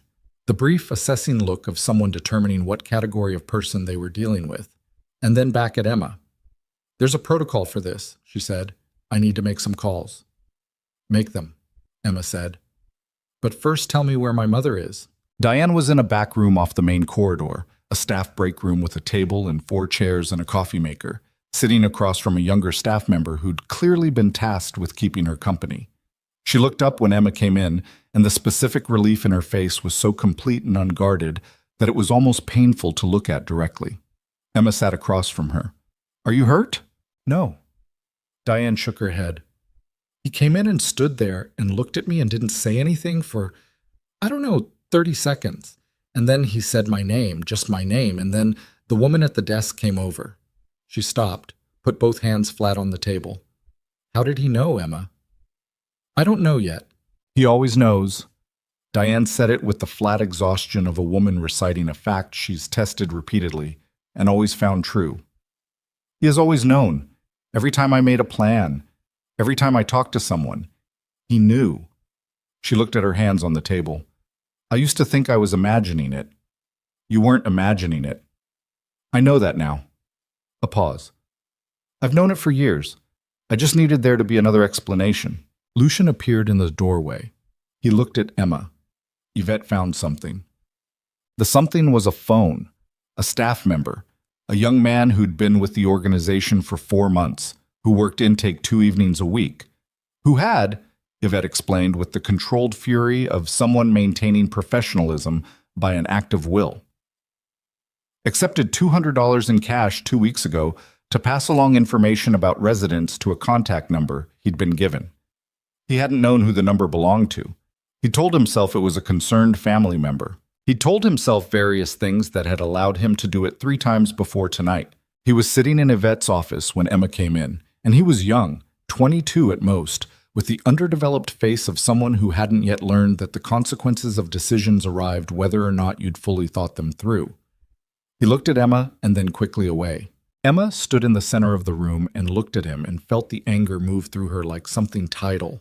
Not the hot, proximate anger of a direct confrontation, but the cold, structural anger of someone understanding that the vulnerability she'd spent her adult life trying to protect had been available for purchase at $200 a transaction. "Did you know what kind of situation you were feeding information into?" she said. He looked at the desk. "Look at me," she said. He looked at her. "Did you know?" "He said he was her husband," the young man said. His voice had the defensive, trailing quality of someone who understood the inadequacy of what they were saying while they were saying it. "He said she'd left without telling him where she was going, and he was worried." "That's what they always say," Emma said. "That's the exact sentence. That's the first sentence every time." She stopped herself, took a breath. "The number he gave you, do you still have it?" He did. He had it in his phone, and Lucien photographed it, and Emma looked at it and didn't recognize it, but watched Lucien's jaw do the thing it did when he was integrating information he didn't like. They left the young man to Yvette's handling and stood in the corridor, and Lucien showed her the number on his phone screen. "It's not Grant's number," Emma said. "No," Lucien said. "It's not." She looked at him. "Serrano. That would be my read." He put the phone away. "Which means Grant and Serrano have made contact. Which means this stopped being 2 separate problems sometime in the last 48 hours. Emma stood in the fluorescent corridor of the shelter with the particular quality of mental vertigo that comes from watching a situation expand beyond its previously known boundaries. She'd walked into tonight with a map. Grant, the shelter, her mother, the manageable geography of a domestic situation, however dangerous. The map was no longer accurate.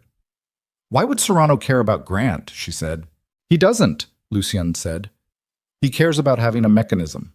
Grant wants your mother and wants leverage over you. Serrano wants leverage over me. They've found a use for each other." He said it without inflection, the way you describe a weather pattern. "It's practical, not complicated." "It's very complicated," Emma said. "From where you're standing. From where they're standing, it's elegant." She looked at the wall, looked back at him. "We need to move my mother tonight." "Yes, somewhere neither of them knows about." "Yes, I have a place. It's clean. Nothing connected to my name or the company." He paused. "You'd need to trust me with that." Emma looked at him for a moment. The fluorescent light was unforgiving, and she could see the tiredness in his face. Not the performance of tiredness, the real version, the kind that came from operating inside a sustained situation with high stakes for a long time. She recognized it because she saw it in the mirror with some regularity. "Tell me the address," she said, "and I'll decide." He told her. She put it in her phone. She texted it to a number she'd set up when she'd first started researching exits, a secure secondary number that Grant didn't have, so that the address existed somewhere outside her immediate control. Lucien watched her do this without comment, and she appreciated the absence of comment. "Okay," she said. "Let's move her." The place was a furnished apartment in a building in Inwood, at the top of Manhattan, far enough north that the neighborhood had a different texture. Quieter streets, older buildings, the kind of residential density that was anonymous without being threatening. The apartment was on the 3rd floor, clean and spare, with a double lock on the front door and a window that looked out over a courtyard rather than the street. Diane sat on the edge of the bed in the spare room and looked around at the walls and said nothing for a while. "I'm going to need some things," she finally said. "Make a list," Emma said. "I'll get them tomorrow." "My good coat is still at the house." "I'll get it." Diane looked at her hands. "He's going to try to come here. He doesn't know about this place. He knew about the shelter." Emma sat down beside her on the bed. The mattress was new, or near enough. The room smelled like the faint, neutral cleanness of a space that had been recently prepared. "That was a specific situation with a specific failure," Emma said. "This is different." You said that about the last plan. It wasn't accusatory. Diane delivered it with the flat weariness of someone in possession of an accurate historical record, which was worse than accusation because it left nothing to argue with. Emma sat with it for a moment. You're right, she said. I did say that. She looked at her mother. And this time might go wrong too. I don't have a guarantee, but we're further from him right now than we've been in 20 years. And I'm going to do everything I can to make sure it stays that way. Diane was quiet. Then she said, Who is he, the man? His name is Lucien. I know his name. That's not what I asked. Emma looked at her mother. At the perceptiveness in her face, the quality of attention that years of living in the heightened awareness of a dangerous household had sharpened into something close to clinical. Diane Whitlock had survived 22 years by being very good at reading people and what they stood to cost her. She was not the fragile woman the exterior sometimes suggested. I don't know everything about him yet, Emma said. What I know is complicated. Complicated how? His family's history is not clean. He's been trying to change that. She paused. There are people who don't want him to. Diane looked at the wall. And those people now know about us. Yes. Because of him. Emma thought about this honestly. Because of the choice I made to stay in contact with him, she said. I can follow the line of cause and effect in other directions too, but that's the honest one. Diane nodded slowly. Okay, she said. Not acceptance, exactly. Just the decision to continue with available information rather than waiting for better. Emma stayed until her mother was in bed and the lights were off and she could hear the particular quality of breathing that indicated, if not sleep, at least the direction of it. She stood in the doorway for a moment. She could count on one hand the number of times in her adult life she'd stood in a doorway and watched her mother move toward sleep without the concurrent awareness of Grant somewhere in the same structure, and what mood he was in, and what the morning would require. She couldn't name what she was feeling. It was too large and too multiple to fit inside a single word. She came out into the main room. Lucien was standing by the window, not looking out of it, with his phone in his hand. He'd been on it for parts of the last hour. Quiet, specific calls, the kind that moved pieces rather than conveyed information. And he looked up when Emma came out. She okay? He said, defining okay loosely. He put the phone in his jacket pocket. I need to tell you something. His tone. Emma registered it with the part of her nervous system that had been calibrated across years of living in proximity to the specific atmospheric shift that preceded bad news. She sat down on the couch. Say it. He sat down across from her. He leaned forward with his forearms on his knees, the first time she'd seen him operate outside his characteristic upright stillness, and he looked at the floor briefly and then at her. The federal case, he said. I told you I've been cooperating. What I didn't tell you is the scope of it. He paused. I've been cooperating for 14 months. In that time, I've given them financial records going back 18 years, operational structures, contact networks, and testimony that directly implicates 11 individuals currently active in Serrano's organization. Another pause, briefer. 3 of those individuals are people my father considered close friends. One is a man who attended my mother's funeral. Sotambatsigi Samit son. Emma held his gaze. And 2 days ago, the lead prosecutor called me to say there's been a leak. Inside their office, someone accessed the sealed cooperation agreement. He looked at her steadily. Serrano has known for at least 72 hours that I'm the source. The room was very quiet. Emma sat with this, assembled it against the sequence of the last 3 days. The call to her phone on Wednesday night, the calm voice, the friendly advice. Grant's sudden appearance at the shelter tonight with Serrano's contact number in the relay chain. The speed with which the 2 situations had merged into a single one. He's known since before he called me, she said. Yes. And he let me know he knew. And then he made contact with Grant. She could hear herself working through it, not asking questions but thinking out loud, which was something she did when she was building an accurate picture from available evidence and didn't want the map to be wrong. He's not just trying to pressure you, he's building a containment structure, multiple points of leverage, so that when he applies pressure, there's nowhere to move. Lucien looked at her with something in his face she hadn't seen before. Something that recognized what she'd just done. Yes, he said. That's exactly right. She stood up. She needed to move. She crossed to the window and looked out at the courtyard. Dark, quiet, a single lamp in the corner throwing a circle of amber onto the pavement. She thought about Serrano, about the voice on the phone, about a man who was calm enough and patient enough to build a structure rather than make a single move, which was considerably more dangerous than the alternative. What does he actually want? She said without turning from the window. He wants the cooperation terminated. He wants the testimony retracted. He wants enough leverage to make both of those things happen. A pause. And if that's not available, he wants the case to collapse on its own weight, through missing witnesses, destroyed evidence, or the kind of chaos that makes federal prosecutors decide a case isn't prosecutable. And if you retract the testimony, the case collapses. 11 people walk. The organization continues. His voice remained level. And I spend the rest of my life in the position my father spent his, which is a version of the thing I've been spending 14 months trying to end. Emma turned from the window, looked at him across the spare, clean room. He's going to come at us directly, she said. Whatever the strategy is, at some point it becomes direct. He can't manage this from a distance indefinitely. I know. And when that happens, my mother being safe depends entirely on this address staying unknown. Yes. And us staying ahead of whatever his next move is. Yes.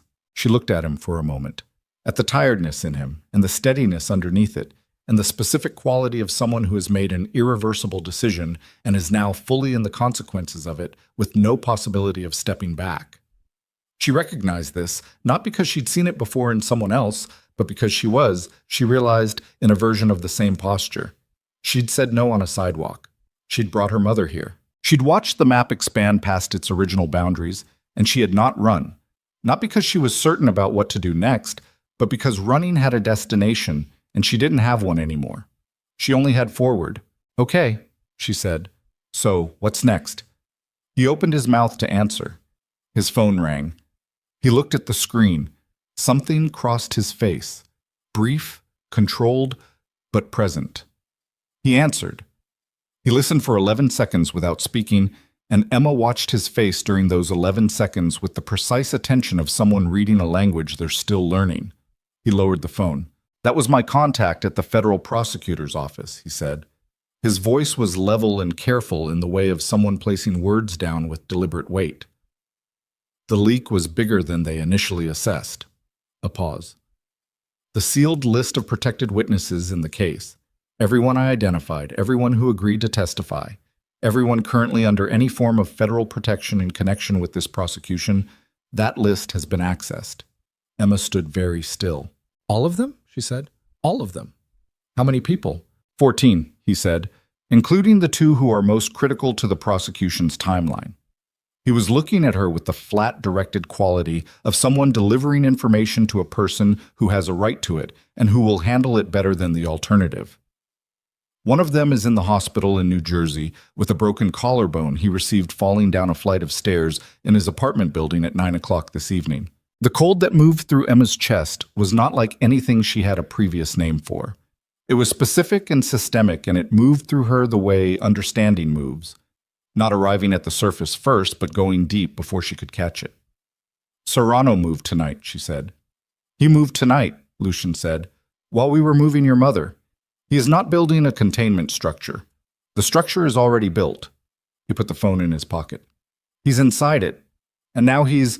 The window exploded inward, not the glass, the frame, the mechanism of it, the locked latch giving way under something external and deliberate, and the cold night air coming in and the courtyard lamp throwing its amber circle through the open space, and Emma already moving, not toward the door, away from the window, her body making the decision before her mind had completed the sentence because 12 years of living in proximity to sudden violence had installed something in her nervous system that did not wait for conscious instruction. Lucien was across the room in 2 steps, between her and the window. A hand appeared on the exterior sill.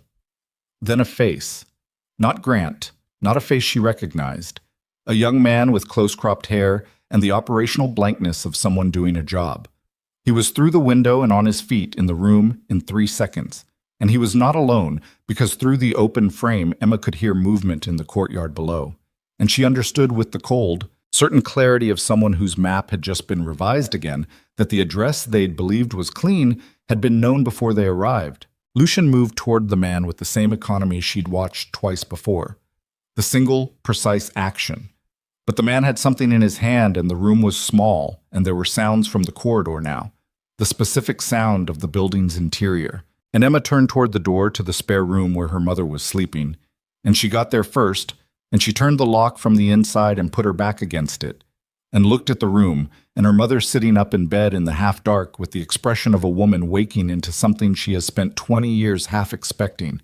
And Emma looked at her mother's face and felt something change in her own, something that had been, up until this moment, the specific texture of someone trying to protect a situation, managing it, containing it, navigating it with the skills she had. That texture was gone. What replaced it was something older and less negotiable, and it had her mother's face at the center of it, and it had no patience left for navigation. She looked at the window in the spare room, courtyard facing, third floor, a drop of approximately 25 feet to the pavement, and then at the door behind her and what was happening on the other side of it. And she made the calculation the way you make calculations when the number of available options had been reduced to 2, and Emma chose the one that kept her mother alive. She crossed the room in 4 steps, grabbed Diane's arm, pulled her off the bed, and toward the window. Diane made no sound, no protest, no question, just got up and moved with the focused compliance of a woman whose body had learned to respond to urgency faster than her mind processed it. "Fire escape," Emma said. "Is there one?" She was already at the window looking. No fire escape on this side. The courtyard below was 25 feet down and partially lit, and she could see 2 figures moving across it toward the building's rear entrance. They'd covered the ground exit. Behind her, through the locked door, the sound of impact. Once. Twice. "Emma!"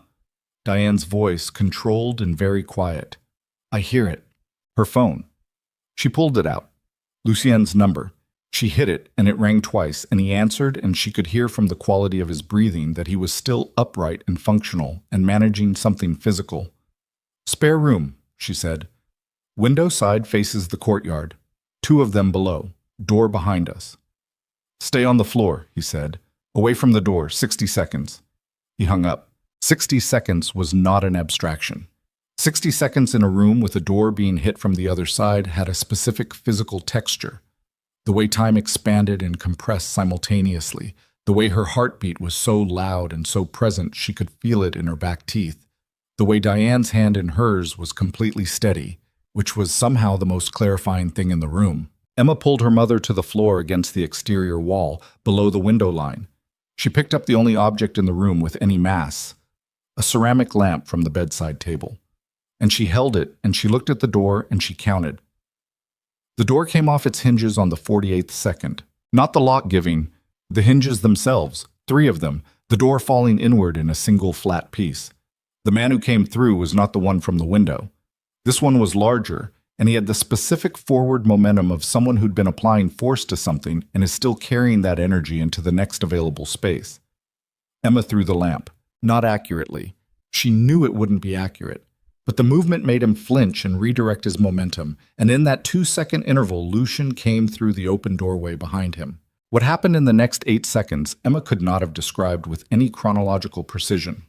It was fast and loud and involved the specific sounds that bodies make when force is applied to them at the angle and velocity that Lucian was applying. And it involved furniture and the wall and a sound she felt in her back that she identified later as someone's shoulder meeting the plaster with significant speed. Then it was quiet. The large man was on the floor. Lucienne was standing over him, breathing hard. She could see it now, the effort visible in the way his chest moved, the first time she'd seen the physical cost of any of this break through the surface. He had a cut above his left eyebrow, shallow, but producing the specific generosity that scalp wounds produced, and he pressed the back of his hand against it without looking at it. "Can you walk?" he said, to both of them, but looking at Emma. "Yes," Emma said. "Then we move now." He went first into the main room, which had the particular disordered stillness of a space where something had happened recently. The first man, the one who'd come through the window, was zip-tied to the radiator with what appeared to be his own belt and a length of electrical cord from a dismantled floor lamp. He was conscious and looking at the ceiling with the expression of someone revising their evening's expectations. Lucien had come prepared for a version of this. Emma registered that fact and filed it without commentary because this was not the moment for commentary. They went into the corridor. Clear. Down the stairs, Lucien slightly ahead, Diane between them, Emma behind, the three of them moving with the rapid, coordinated rhythm of people who have just undergone an event that has stripped the situation to its functional essentials. Out through a side exit Emma hadn't known was there. Lucien had known the building's geography before they arrived, which meant he'd planned for this, which meant on some level he'd known the address might be compromised before they used it, and she was going to have a conversation with him about that when they were in a position to have it. Not yet. The side exit opened onto a narrow service alley between the building and the next one. A car was waiting. Not Rael's sedan, a different vehicle, dark gray, engine running. The driver was a woman Emma had never seen, 40s, with the same operational composure as Rael, who did not acknowledge their arrival beyond unlocking the doors. They got in. The car moved. Diane sat in the middle seat and her hands were folded in her lap, and she stared straight forward through the windshield, and Emma sat beside her and could feel the tremor in her mother's body, fine and controlled and present, the physical residue of fear that the mind was managing but the body was still processing. She put her hand over her mother's folded ones and felt the tremor slow marginally. Lucien was in the front seat. He was on his phone again. The cut above his eye had slowed to a thin track of red along his temple, and he pressed a cloth against it that the driver had handed him without being asked. They drove south. Emma looked out the window at the city moving past, the upper Manhattan blocks giving way to the gradual compression of Midtown, and she thought about the courtyard and the two figures moving toward the building's entrance and the fact that Serrano had known the address. She turned this over in her mind with the methodical persistence she brought to things that didn't add up. "How did he know the Inwood address?" she said. Lucien lowered the phone. He turned in the seat to look at her. "Tell me you don't know," she said, "and I'll believe you. But tell me the truth." "I don't know with certainty," he said. "My best working theory is a tracker on the car, Rael's sedan, placed sometime in the last 48 hours. He paused. "We switched vehicles, but Rael drove to the Inwood building directly from the shelter, which means if the sedan was tagged before we switched, the address was already logged before we arrived." "You switched vehicles?" "Yes, for exactly this reason, but not early enough." "No," he said, "not early enough." Emma looked at him, at the blood drying on his temple and the steadiness of his eyes and the honest, unqualified delivery of no, not early enough, which most people would have dressed in some kind of mitigation. "Where are we going?" she said. "A federal building on Varick Street. My contact in the prosecutor's office. Her name is Agent Solis. She's been running the cooperation for 14 months. She's there now. She's been there since the leak was confirmed." He looked at Emma steadily. "Serrano moving tonight changed the timetable. Everything we were building toward a trial that was 4 months away. Solis wants to move on it now, before he dismantles any more of the case infrastructure. She needs me there." Tonight. Emma looked out the window again. They were on the West Side Highway now, the Hudson moving dark and flat to the right, the opposite shore a low line of New Jersey lights. "And my mother," she said.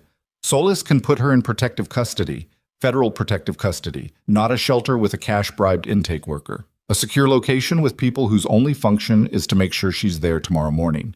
Diane made a small sound. Not protest. More the sound of someone absorbing a sentence that contains a reality they've been approaching for a long time and are now very close to. "Mom," Emma said. "I heard." Diane looked at her hands. "I heard him." A pause. "I want to be somewhere he can't find me. I don't care what it's called." Vomit. The federal building on Varick Street had the specific nighttime quality of institutions that never fully sleep.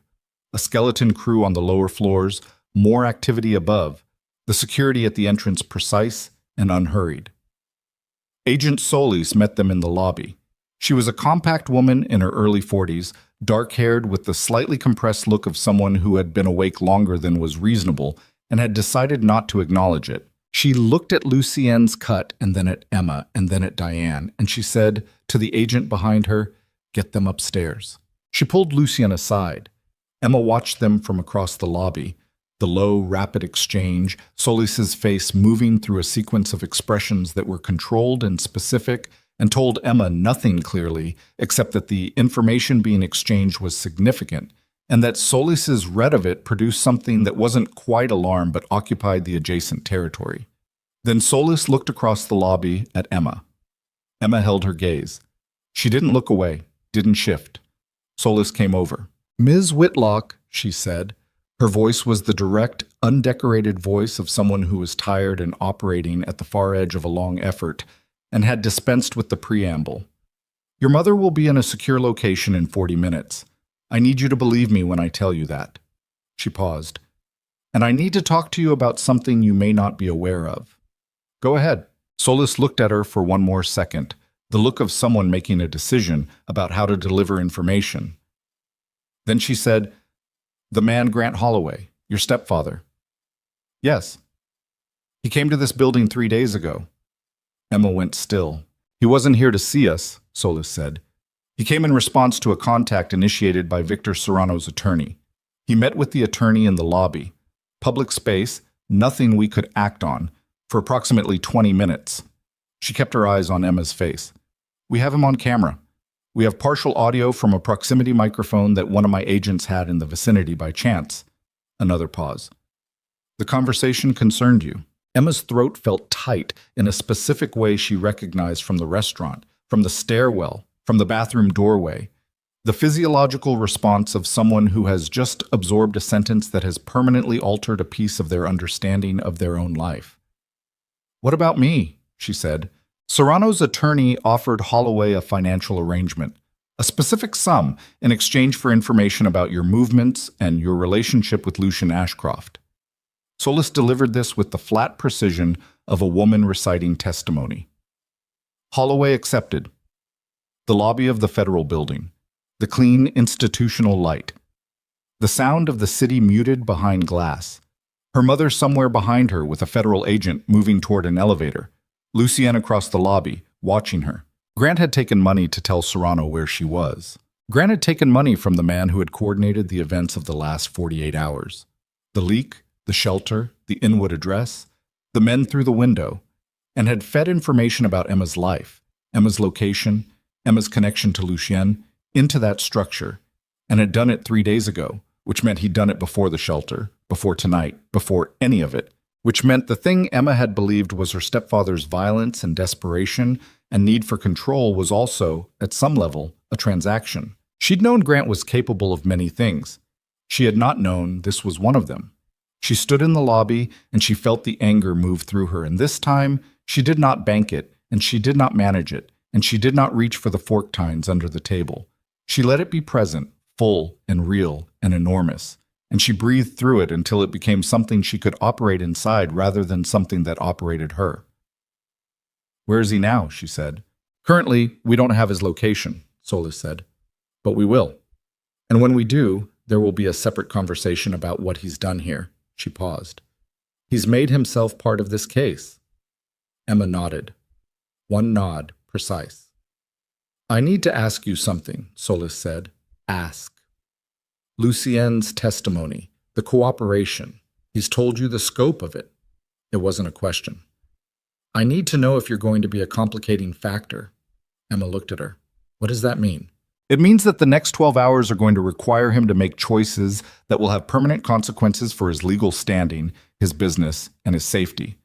And I need to know that the personal dimension of this," Solis paused, looking for the precise word, "isn't going to produce a variable I can't account for." Emma understood what she was being asked.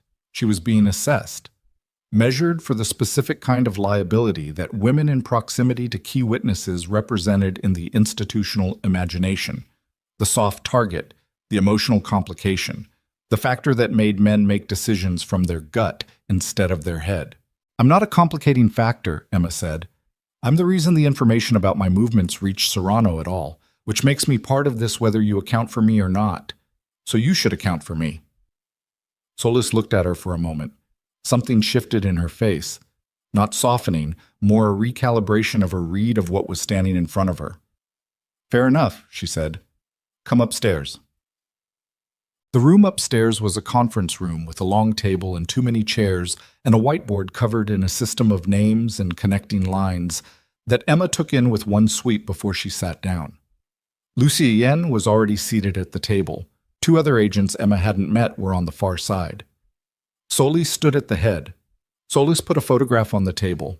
Victor Serrano was shorter than Emma had imagined from the voice on the phone.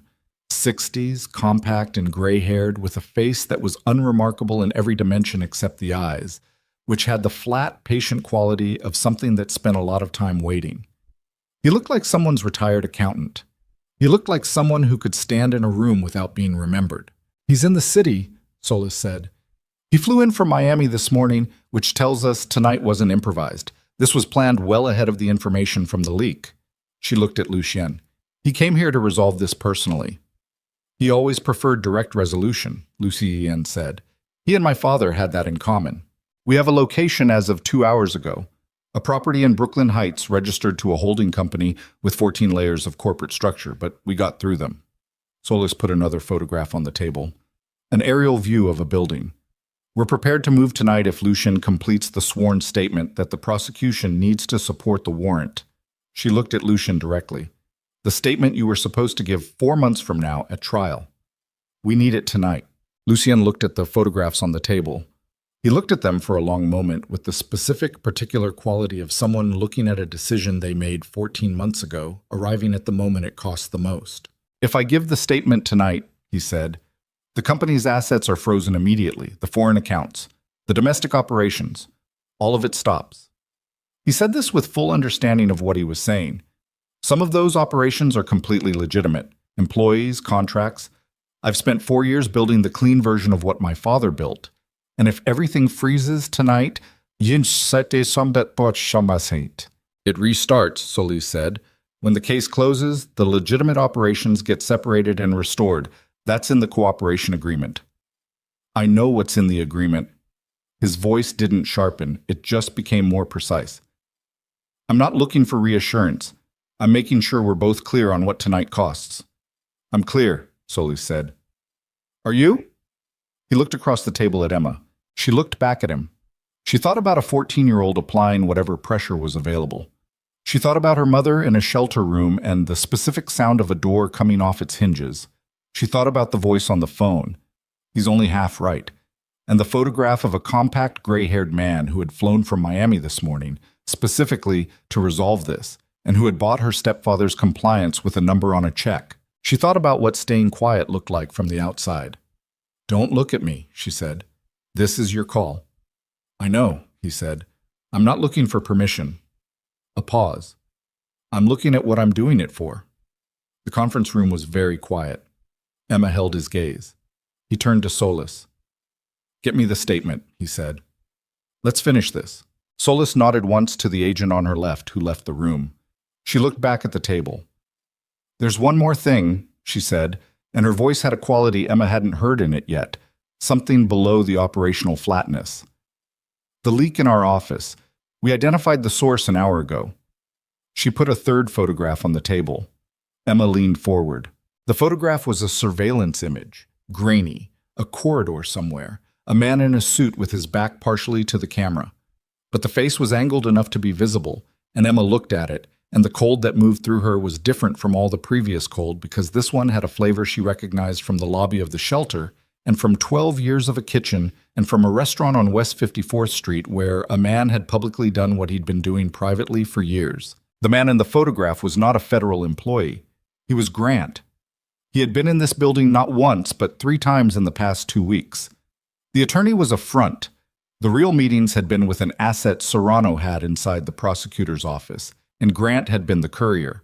The photographs, the financial records Lucien had provided, the witness list, pieces of it had moved through Grant Holloway's hands before they moved to Serrano. Her stepfather was not a man who'd made a desperate deal on one bad night. He had been part of the structure. He had been recruited and placed, or had offered himself and been accepted, and either possibility said the same thing, that the situation Emma had spent 12 years understanding as her private damage, her family's specific wound, her mother's specific prison, had been known about and useful to someone outside it, which meant it had never been only what she thought it was. The room was very still. Lucien was watching her. Solis was watching her. Emma picked up the photograph and held it, and looked at the grainy image of Grant's half-turned face in a corridor of a federal building, and felt something shift in the architecture of everything she'd ever understood about the last 12 years. A tectonic, foundational movement, the kind that doesn't announce itself as it's happening, but leaves the landscape permanently different when it's done. He was never just an abusive drunk, she said. Not to anyone in particular, to the room, to the fact of it. No, Solis said quietly. He wasn't. Emma set the photograph back down on the table. She set it down carefully, face up, in the center of the table where everyone could see it, and she straightened it with 2 fingers until its edges were parallel to the table's edge, which was a very small and pointless act of order in the middle of a very large and structural disorder. And she did it anyway because her hands needed something precise to do before she said what she said next. "Where is he right now?" she said. Specifically. "Emma," Lucien started, "I'm not asking so I can do anything," she said. "I'm asking because I'm done not knowing things." Solis looked at her. "Last confirmed location was a bar on the east side 90 minutes ago." Emma nodded. The door opened. The agent came back in with a folder. The statement thick with the weight of 14 months of documented cooperation. The testimony of a man dismantling his father's empire page by page. He put it in front of Lucien. Lucien uncapped a pen. He signed the first page. Outside the windows of the conference room, 23 floors up, the city was doing what it always did at this hour. Moving, breathing, carrying its several million lives through the dark, with the impersonal efficiency of a system that doesn't wait for anyone's story to resolve before continuing. The Hudson was out there somewhere, dark and flat. Brooklyn was out there. A property in Brooklyn Heights with 14 layers of corporate structure and a man inside it who had flown from Miami this morning with the intention of ending something, not knowing that the thing he'd come to end had already, in the last 60 minutes, changed shape entirely. Lucien signed the last page. Solis picked it up. She looked at it once, then at the agent beside her. "Get the warrant," she said. The agent left at speed. Solis's phone rang. She answered. She listened for 4 seconds, and her face made a movement that Emma read as the movement of something arriving too early, before the infrastructure was ready for it. She lowered the phone. "He's moved," she said. "Serrano. He left the Brooklyn Heights property 20 minutes ago." She looked at the table. "He's in Manhattan." A pause. "He's been tracked to Amsterdam Avenue." She looked at Emma. "The block your bookstore is on." Emma was on her feet before she knew she'd decided to stand. "He's not going to the bookstore," Lucien said. "He was already up, already moving. He's sending a message. He knows we're here. He knows the statement is signed. He's telling us he can still reach the things that matter before the warrant executes." "My coworkers," Emma said. "Marcus opens at 6. He gets there at 5:45. She looked at the clock on the wall. 5:18. "We have 27 minutes, she said, and she was already at the door, and Solis was already on her radio, and Lucien was behind her, and the conference room was behind all of them, and the hallway was in front of them, and the elevator was 20 feet away, and the city was outside 23 floors below, with everything in it moving toward the same 27 minutes. And Emma walked toward the elevator with the specific quality of someone who has spent their whole life arriving late to their own defense and has decided completely and finally. They were in the car at 5:21. Solis had 2 vehicles ahead of them and 1 behind, and Rael, back now, different car, same operational composure, pushed through the pre-dawn Manhattan streets with the focused urgency of someone who understood that traffic laws were a framework for normal conditions, and that these were not those. Emma sat in the back with her phone in her hand and Marcus's number on the screen, and she hit call and listened to it ring 4 times and go to voicemail, and she hit it again. "He might not be there yet," Lucien said. "He's always there by 5:40. "It's 5:22. She hit the number a 3rd time. Marcus answered on the 2nd ring, his voice carrying the slightly blurred quality of someone who had been awake for less than an hour. "Emma? What?" "Don't go to the store," she said. "I need you to stay wherever you are right now and not go to the store." A pause. "I'm 2 blocks away. I was just—" "Marcus, stop walking. Right now." Silence. Then, "Okay." I stopped. What's happening? I'll explain everything later. Just stay on the line with me and don't go any closer to the building. She looked out the window, the West Side Highway moving fast, the Hudson a dark strip to the right. Are you okay? Are you on the street? I'm on the corner of 76th and Amsterdam. Emma, you're scaring me. I know, I'm sorry. Just stay there. She kept him on the line. Lucy Yen watched her without speaking. Outside, the city moved past in the specific flat-lit gray of 5:20 in October.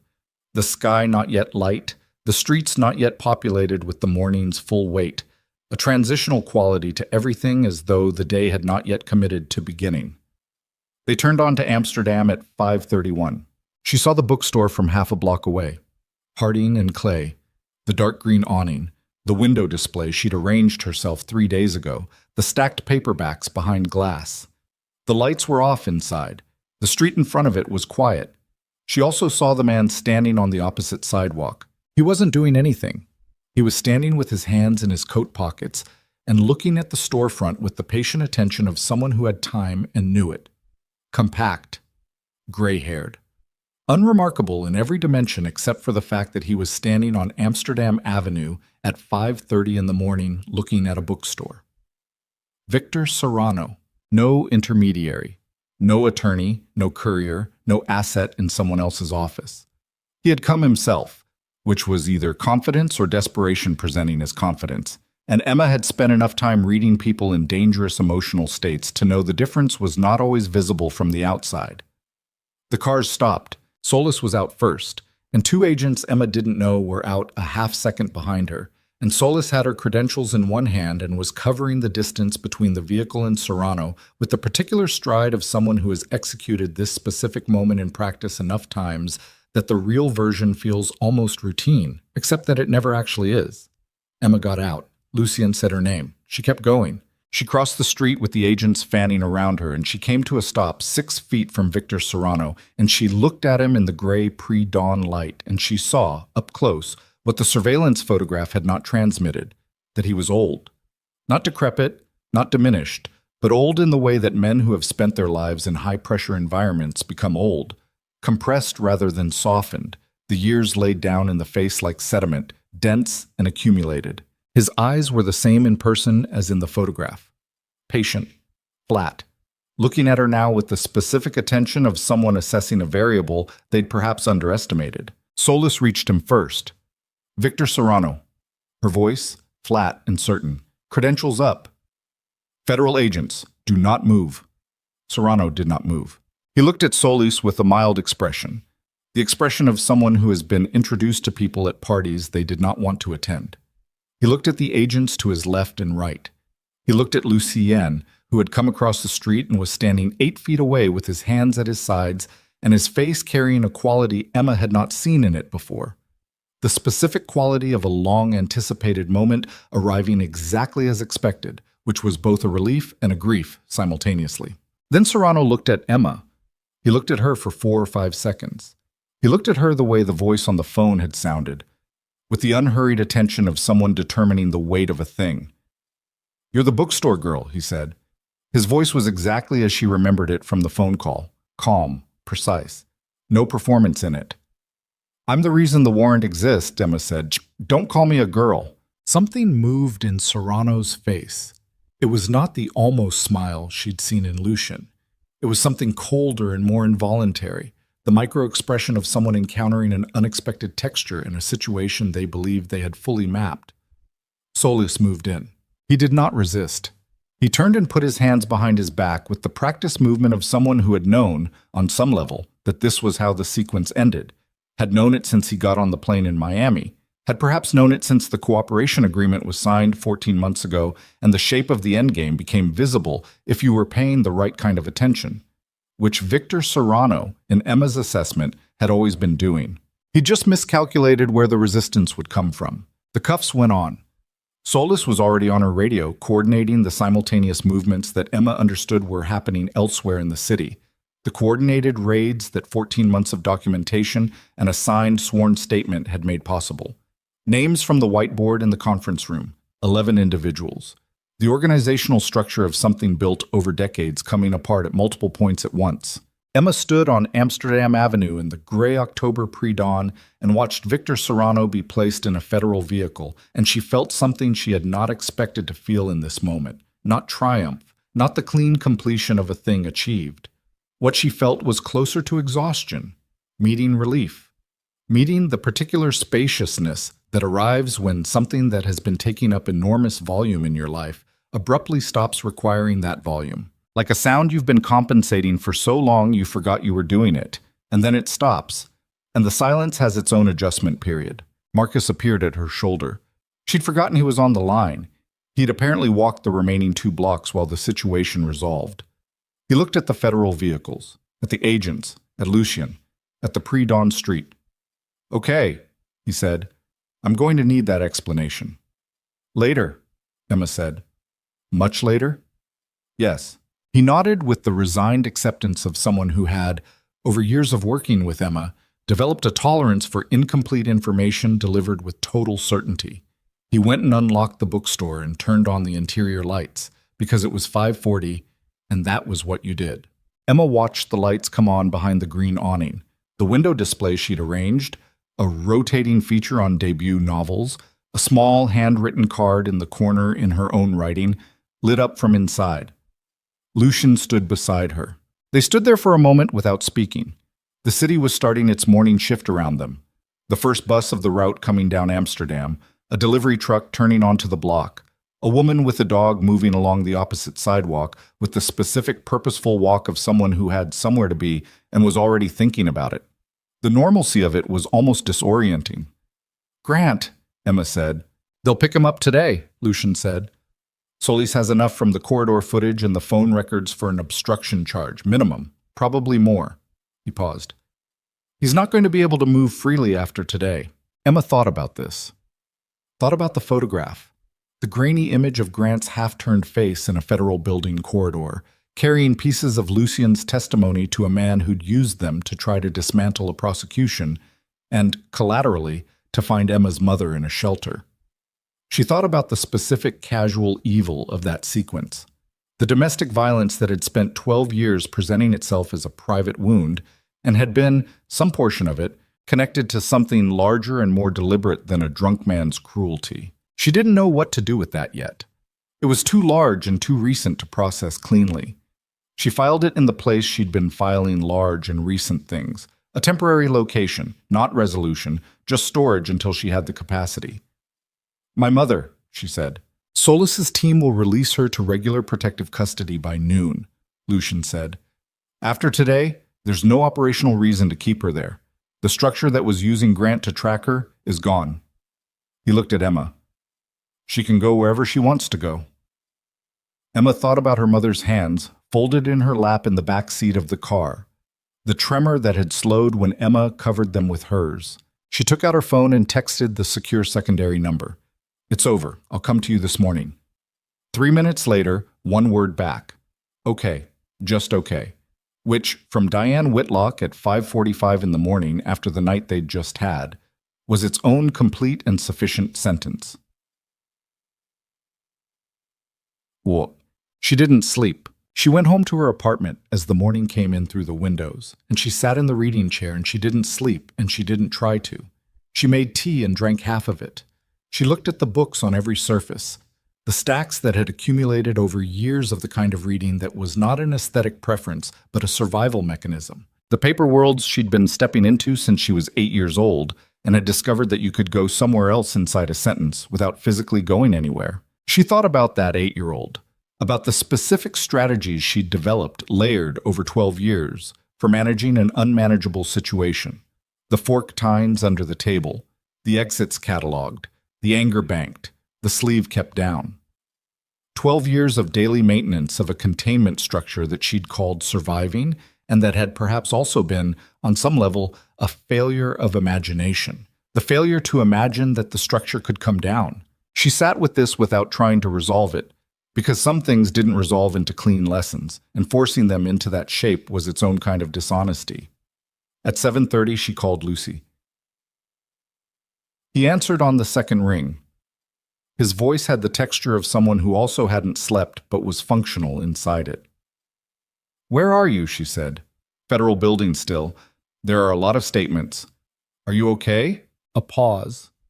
Not hesitation. Consideration. "I don't know yet," he said. "Ask me in a week."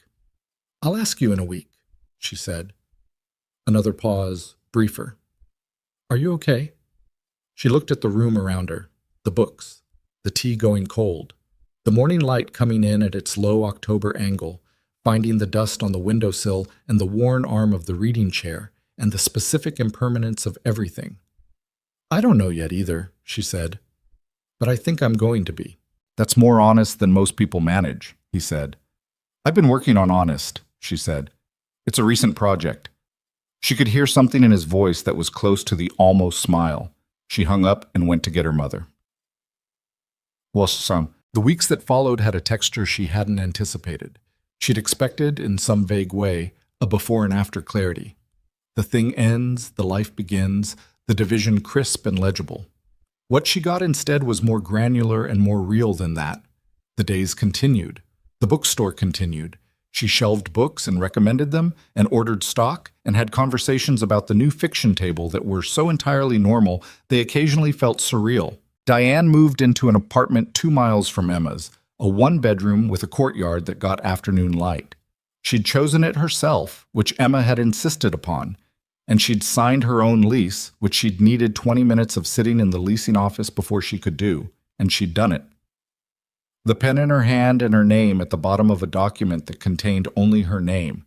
Emma had been there. She hadn't watched her mother sign.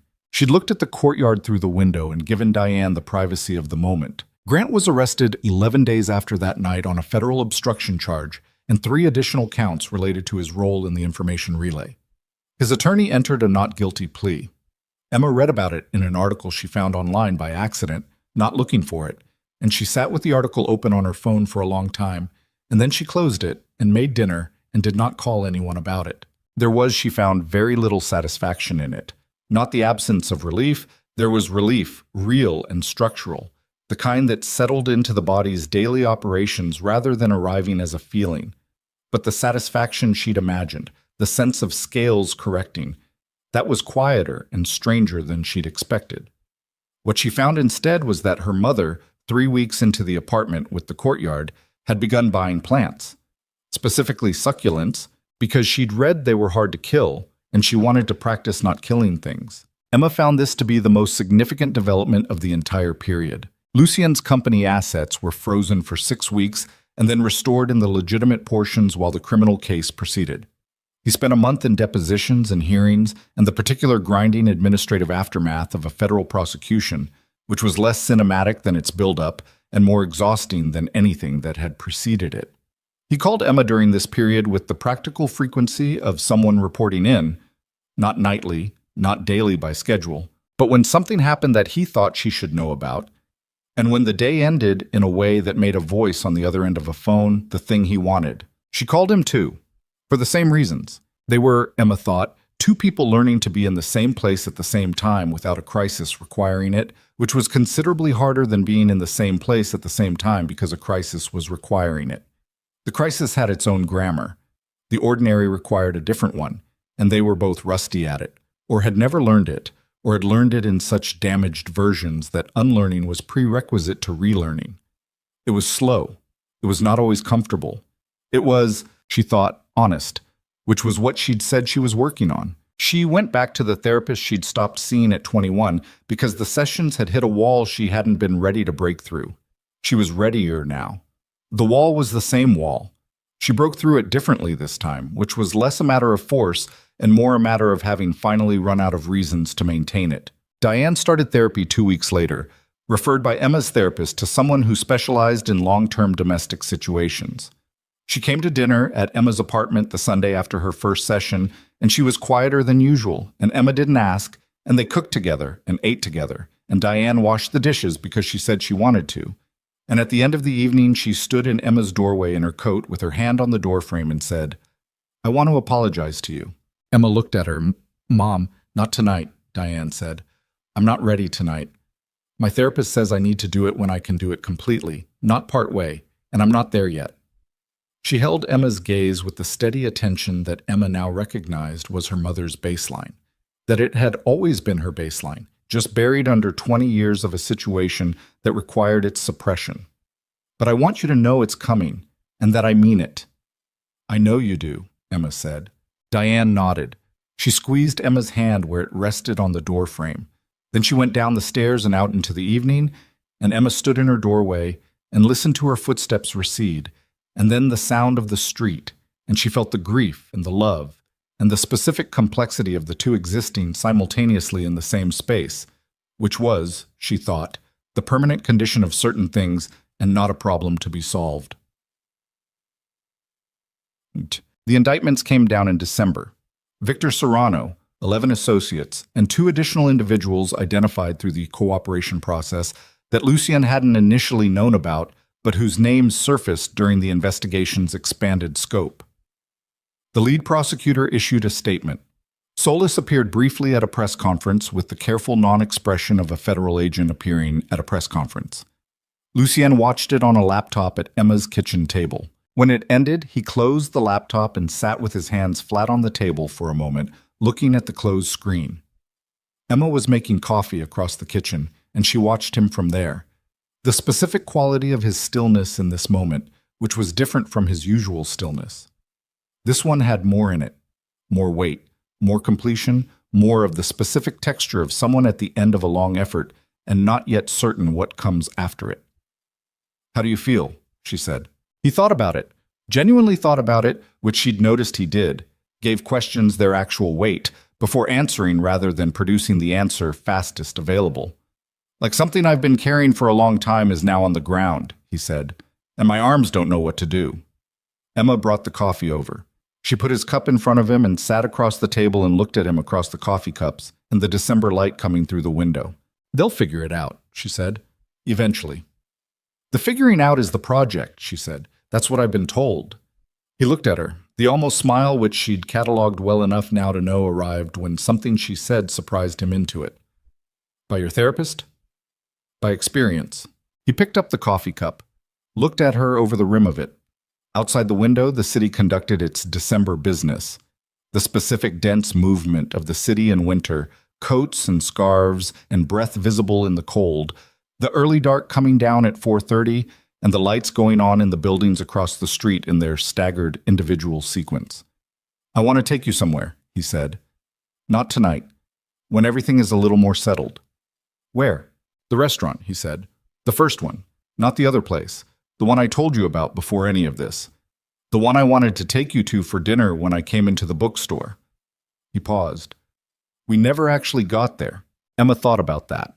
About the route the past 3 months had taken from a biography section on a Tuesday afternoon to a federal building conference room to a pre-dawn street on Amsterdam Avenue. The specific geography of it.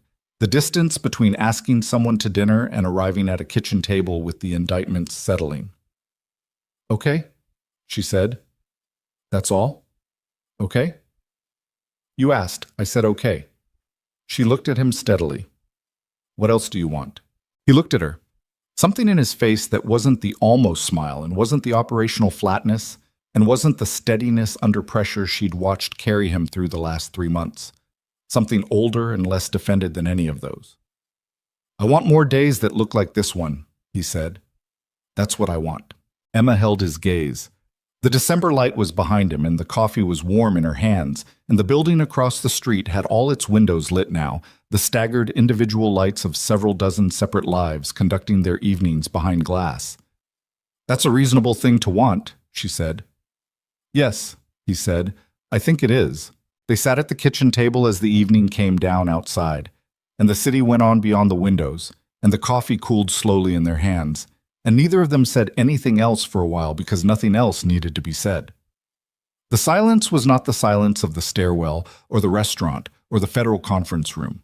It was a different kind, the kind that arrives not from the management of danger, but from its absence, the kind that has to be learned or relearned, or in some cases learned for the first time. It had a texture Emma had not had enough practice identifying. She was starting to recognize it now.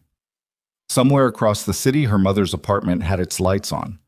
Her mother was possibly reading, or possibly looking at the succulents she was practicing not killing, or possibly sitting in the particular quiet of a person getting used to the sound of a space that belongs entirely to them. 2 miles away, which was close enough and also exactly the right distance. Emma sat at her kitchen table and the light came in and the coffee cooled and the city went on, and she thought that the timid 24-year-old who had spent dinner pressing fork tines into her thumb to stay present was not someone she'd neatly left behind, was still in here, still part of the architecture, still the ground floor of a building that had been adding floors without always reinforcing the ones beneath. But she was not the whole structure anymore. She was the foundation of a thing that had grown past her. That was not nothing. That was, Emma thought, the whole thing. Outside, the last of the December light let go of the sky entirely, and the city turned itself over to the dark and the cold and the uncountable illuminated windows, and the evening became what evenings become, which is simply the next thing. Not an ending, not a destination, just the next true hour of a life that had been, against considerable odds, returned to its owner.